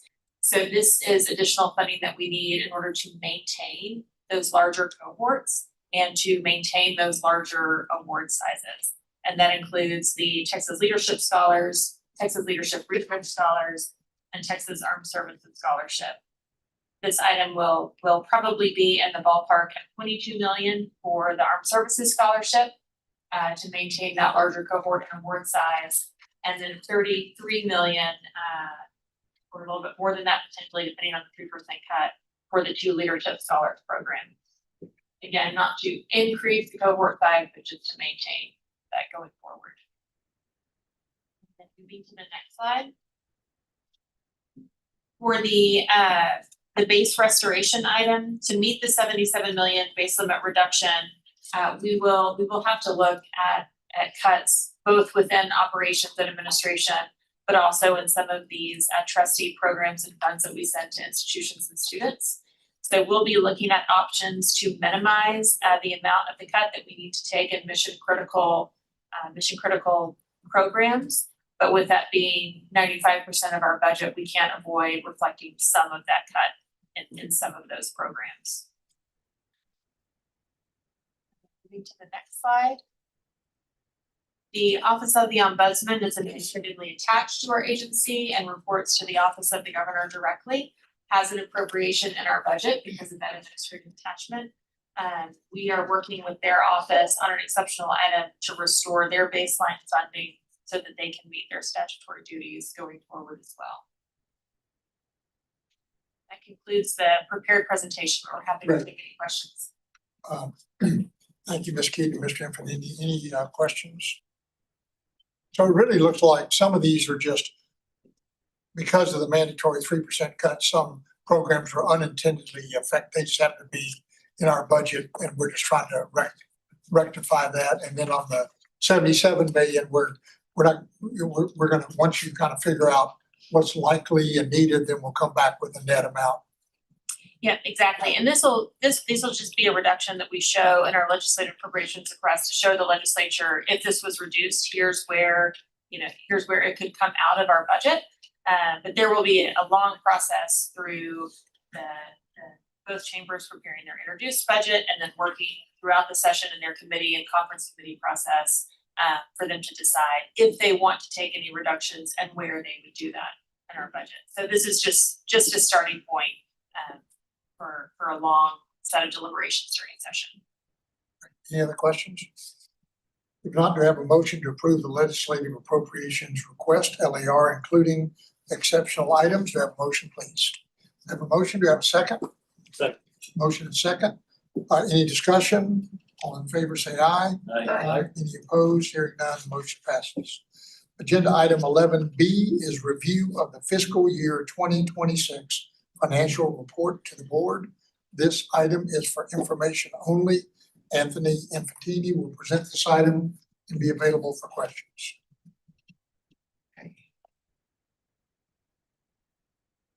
So this report here is the first 9 months of fiscal year 2026. So kind of going backwards, we are in the first year of the 2026 to 27 biennium.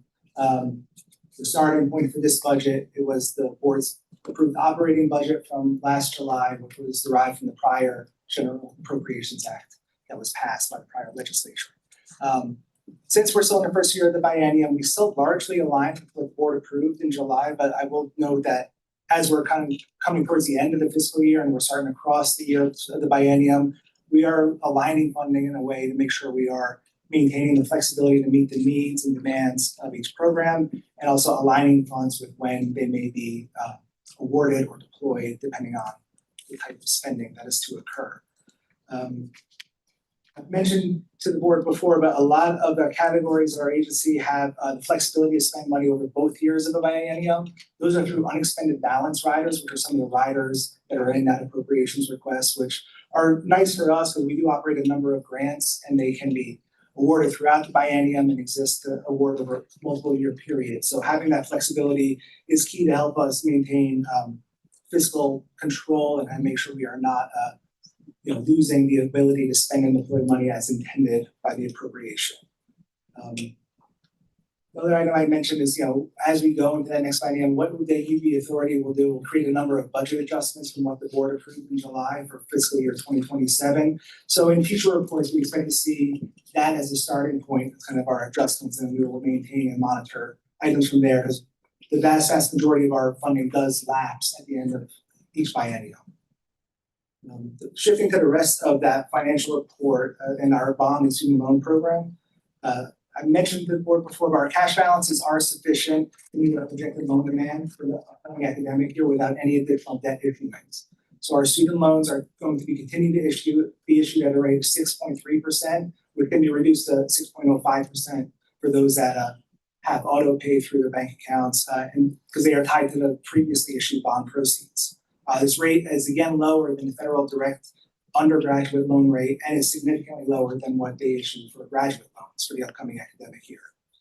We were also able to take advantage of some decrease in bond yields in June and successfully call our 2016 bond series effective August 1st. By doing this, we shortened some bond maturities and were able to reduce our future debt service by about $40 million overall.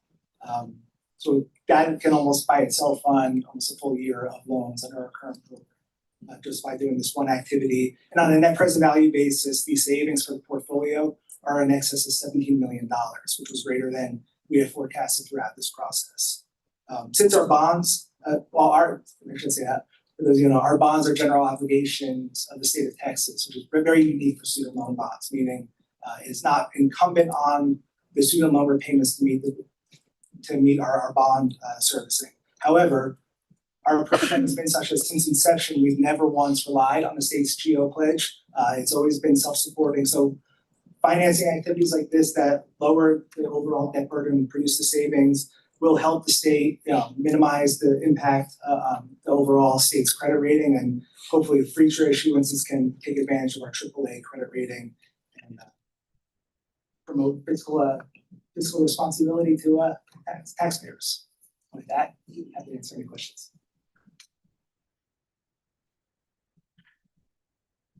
Great. Any questions? Just remind everybody, we sell bonds we sell bonds in order to fund our student loan program. So that's an ongoing process, and we assess, kind of the upcoming demand, and then they put together a bond proposal and we sell state bonds. Yeah, so yeah, next, we only use it to refund the bonds this year, but really only want to use that as needed. But it is something that is an ongoing activity that I'm happy to expand upon at any point in time. Great, thank you, Mr. Infantini. Members, do you have any other questions? Hearing none, we'll move on to the next item. Agenda item 11C is the legislative update. Members, this item is for information only. Glenna Broom, Associate Commissioner for Public Affairs, will present this item and be available for questions. Good afternoon, Chair Hawk, board members. I'm Glenna Broom, Associate Commissioner of Public Affairs. And welcome to our new board members. We're so glad that you are part of the team doing the good work for Texas students and families in their higher education journey. So thank you all. I'm here to provide an update on the 89th legislative interim and our ongoing legislative work from the 89th legislative obligations, as well as current interactions and preparation for the 90th legislative session, which will begin in 26 Fridays. That also means you have fewer than 26 Fridays to finish shopping for the holidays, if anybody's counting or if anybody needed that reminder.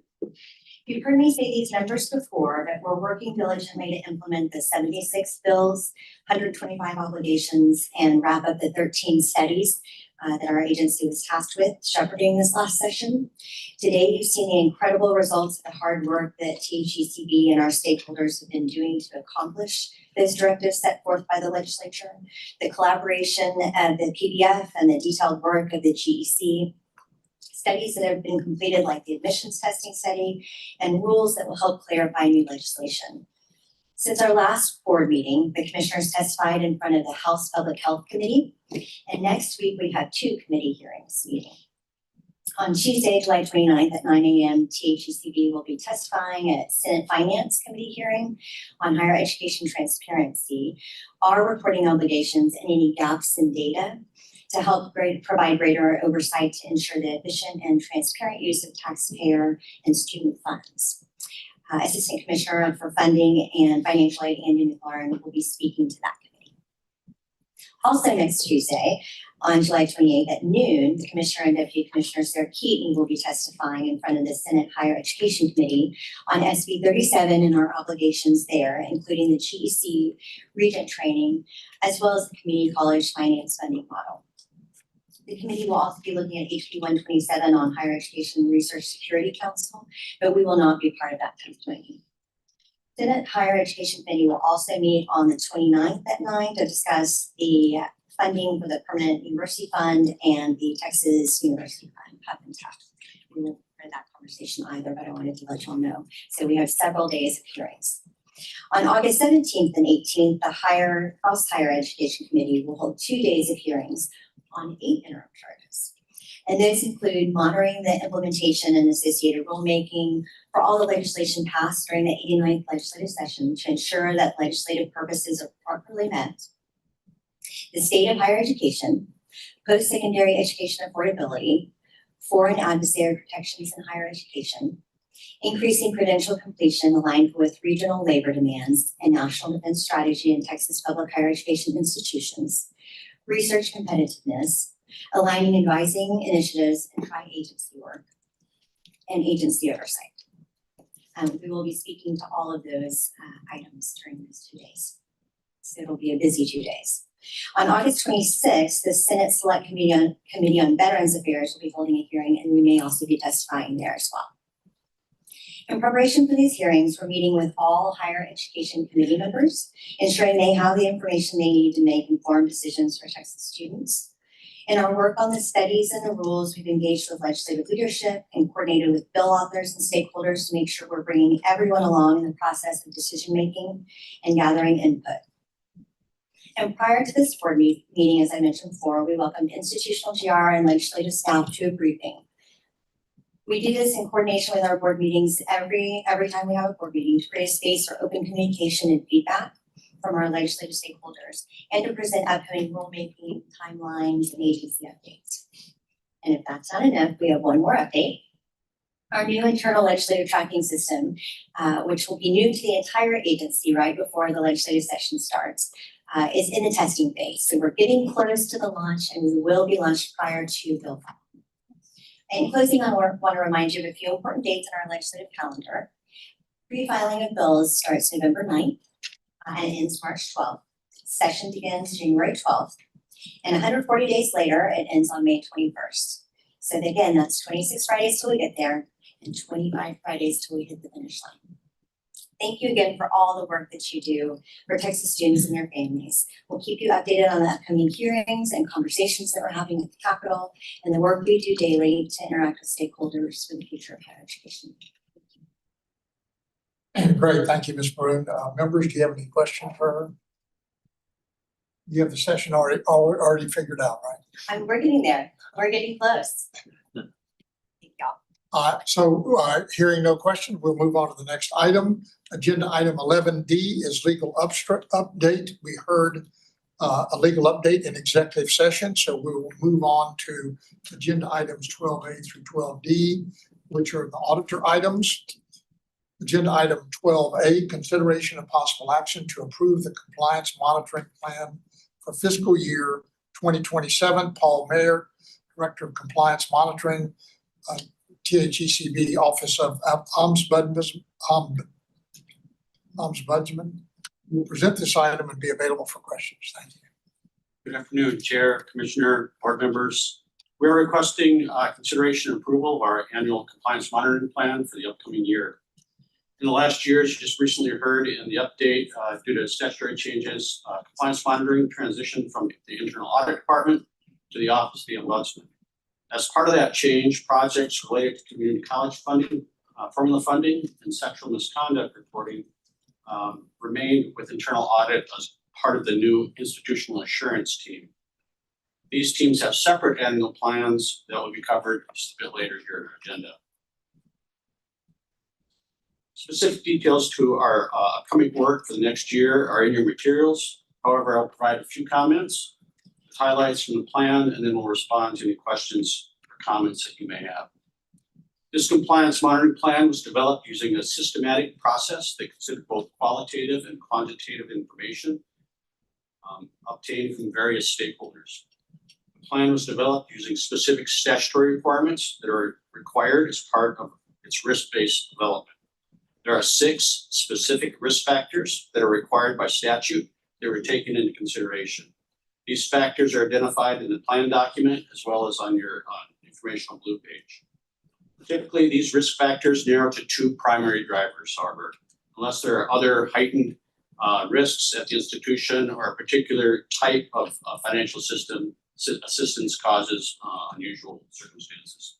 These primary drivers are typically the amount of the funds received by the institution or the last time that we were at the institution. Our plan covers 2 statutorily defined areas, formula funding and financial assistance. Each of these areas are set out in the document along with each of the institutions that we expect to review. First, for formula funding data reviews, which is approximately 23% of our plan, we expect to complete 7 formula funding projects. Since formula funding projects for the community colleges are now covered by the institutional assurance team and no longer covered by the compliance monitoring team, this percentage is less than for prior compliance monitoring plans that we presented in the past. Next, for financial assistance reviews, which is approximately 74% of our plan, we expect to complete 23 reviews covering various types of financial assistance, including Texas Educational Opportunity Grant, Texas Grant, graduate medical education, and the financial aid for SWIFT transfer program. The type of financial assistance that we will review will depend on the specific funding received by the institution. The financial assistance reviews are a greater portion of our overall plan, obviously due to the greater number of institutions that receive state financial assistance compared to those that receive formula funding, particularly in light of the change with community college funding being handled by institutional assurance. Lastly, we have a lot of time for follow-up projects and any remaining prior year work. We currently are planning 2 follow-up reviews and no carry forward work. These projects make up the remaining 3% of our allotted hours. We currently expect to complete our current year's work sometime next month, which will allow us to begin the 2027 plan just a few weeks early. In addition to the allotted hours, we have also reserved time for any specific complaints, issues, or management concerns that may come up during the year. That concludes my discussion and remarks regarding the compliance learning plan for the next year. And seek your consideration and approval. I'd be happy to answer any questions that you may have. Yeah, thank you, Mr. Meyer. Members, do you have any questions? Just remind everybody, this is a new group that's taking this on, doing a great job, and look forward to working with your team. Any questions? All right, if not, do I have a motion to approve the compliance monitoring plan for fiscal year 2027? Do I have a motion, please? Motion, I have a second. All in favor? Aye. Any opposed? Hearing none, the motion passes. Agenda item 12B, consideration and possible action to approve the institutional assurance monitoring plan for fiscal year 2027. Hillary Eckford, Assistant Commissioner for Internal Audit and Institutional Assurance, will present this item and be available for questions. Good afternoon. Thank you, Mr. Wilson, Chairman Hawk, Commissioner. Turn on the mic, but I may help. I'm Hillary Eckford. I serve as the Assistant Commissioner for Internal Audit and Institutional Assurance. As you just heard Paul mention, his compliance monitoring team transitioned to the Ombudsman's office, and the institutional assurance team is now doing compliance work under my purview instead of compliance monitoring. I'm here to present their fiscal year 2027 compliance plan for approval. This team, the institutional assurance team, what's a mouthful, is charged with providing objective evaluations of data and processes at public junior colleges and other post-secondary education institutions to provide reasonable assurance of compliance with specific state requirements, including community college finance program and sexual misconduct reporting. This year's plan, which is included in your packet, includes risk-based plans for 21 proposed compliance review projects. 14 of those projects are with community college finance, 3 projects of sexual misconduct compliance and reporting, as well as 4 projects in the plan are being carried forward from the current fiscal year. In addition to those proposed plans, other activities included in this plan for institutional assurance is things that are typically performed throughout the year, and continuing professional education for that team, following up on prior year recommendations, and continuing improvements in those processes and any special projects needed. This plan is designed to remain flexible and enable us to respond to emerging issues and requests as they occur. This concludes my prepared remarks, and I'm happy to address any questions or comments that you may have. Members, do we have any questions? If not, do I have a motion to approve the institutional assurance monitoring plan fiscal year 2027? Okay. I have a motion, do I have a second? Second. Motion is second. Any discussion? All in favor say aye. Aye. Any opposed? Hearing none, the motion passes.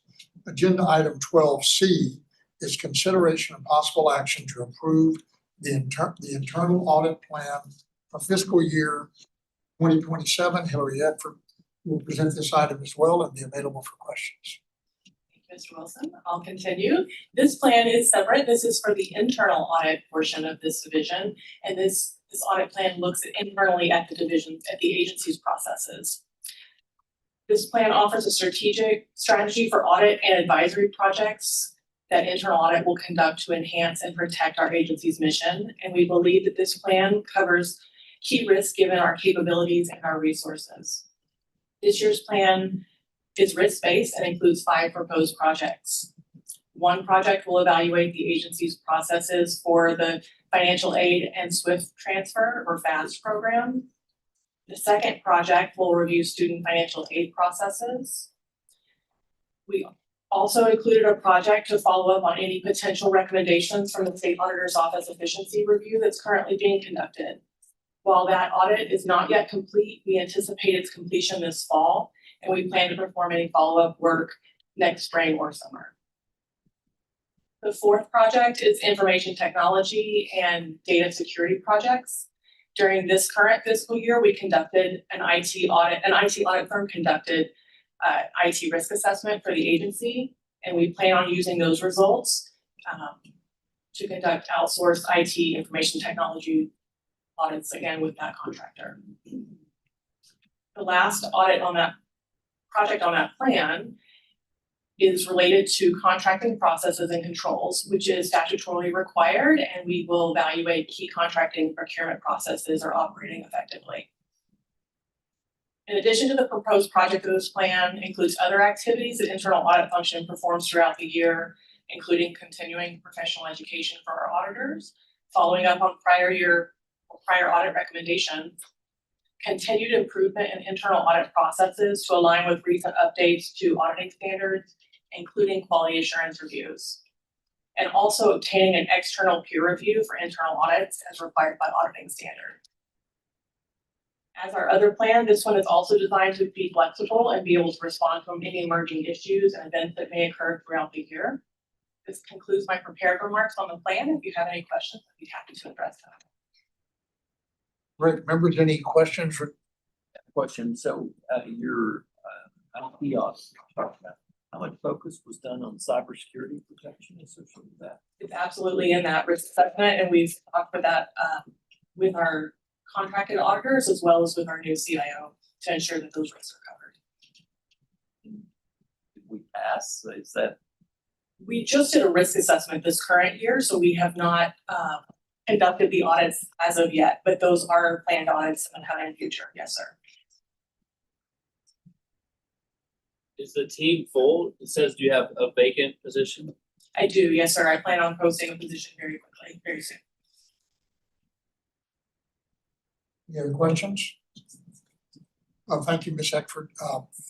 Do I have a motion to approve the internal audit plan for fiscal year 2027, please? Motion, to have a second? Second. Motion and second. Any discussion? All in favor, say aye. Aye. Any opposed? Hearing none, the motion passes. Agenda item 12D, auditor's update on internal audit reports and activities. Hillary Eckford will present this item and be available for questions. Ms. Eckford. Thank you, I appreciate it. We're switching gears from looking forward to looking back since our last board meeting. I want to give you an update on what our department has been up to over the last several months. The internal audit team and our contracted IT audit firm completed the information risk assessment technology for information technology. This was a comprehensive risk assessment, which we will utilize to select those information technology audits that I just discussed in that audit plan. In addition, the state auditor's office has also been conducting 2 ongoing audits here at the agency. The first is the audit of educational loan repayment programs. This report is scheduled to be released to the public tomorrow morning. It covered 2 loan repayment programs, specifically the physician's education and the mental health professionals. As discussed in the last board meeting, the state auditor's office contractor is also conducting an efficiency audit at the agency. This audit is ongoing and is progressing, and the auditors are in the process of finalizing their testing and plan to release that report by November the 1st. In addition to their audits, the internal audit team is currently conducting an internal quality assessment review. This review is required by auditing standards and allows us to self-assess our department's past compliance with auditing standards and make appropriate adjustments to our policies and processes to ensure future compliance. This internal review is making good progress and has provided informative insights, and that will help not only improve our compliance with auditing standards, but improve the efficiency and effectiveness of this department. Switching gears to institutional assurance in that team, they have been busy and have completed 7 reviews of community college certified data and 2 follow-up reviews over the last several months. The final reports are attached in your packet for review. In addition to those reports, this team continues to conduct federal compliance monitoring activities. This concludes my update on the internal audit and institutional assurance. I'm happy to answer any questions you may have. Thank you, Ms. Eckford. Members, any questions for her? This is for information. Hearing no questions, I will pass the gavel back to Chair Hawk. Thank you. Yes, lots going on in audit these days. Thank you. All right, moving on. Agenda item 13 is adjournment. This concludes our meeting. The time is 1:34 p.m. Do I have a motion to adjourn? So moved. Second? Peter, all in favor? Aye. Motion passes. Thank you all for being here today. And welcome. Our newest members. Yes, yes.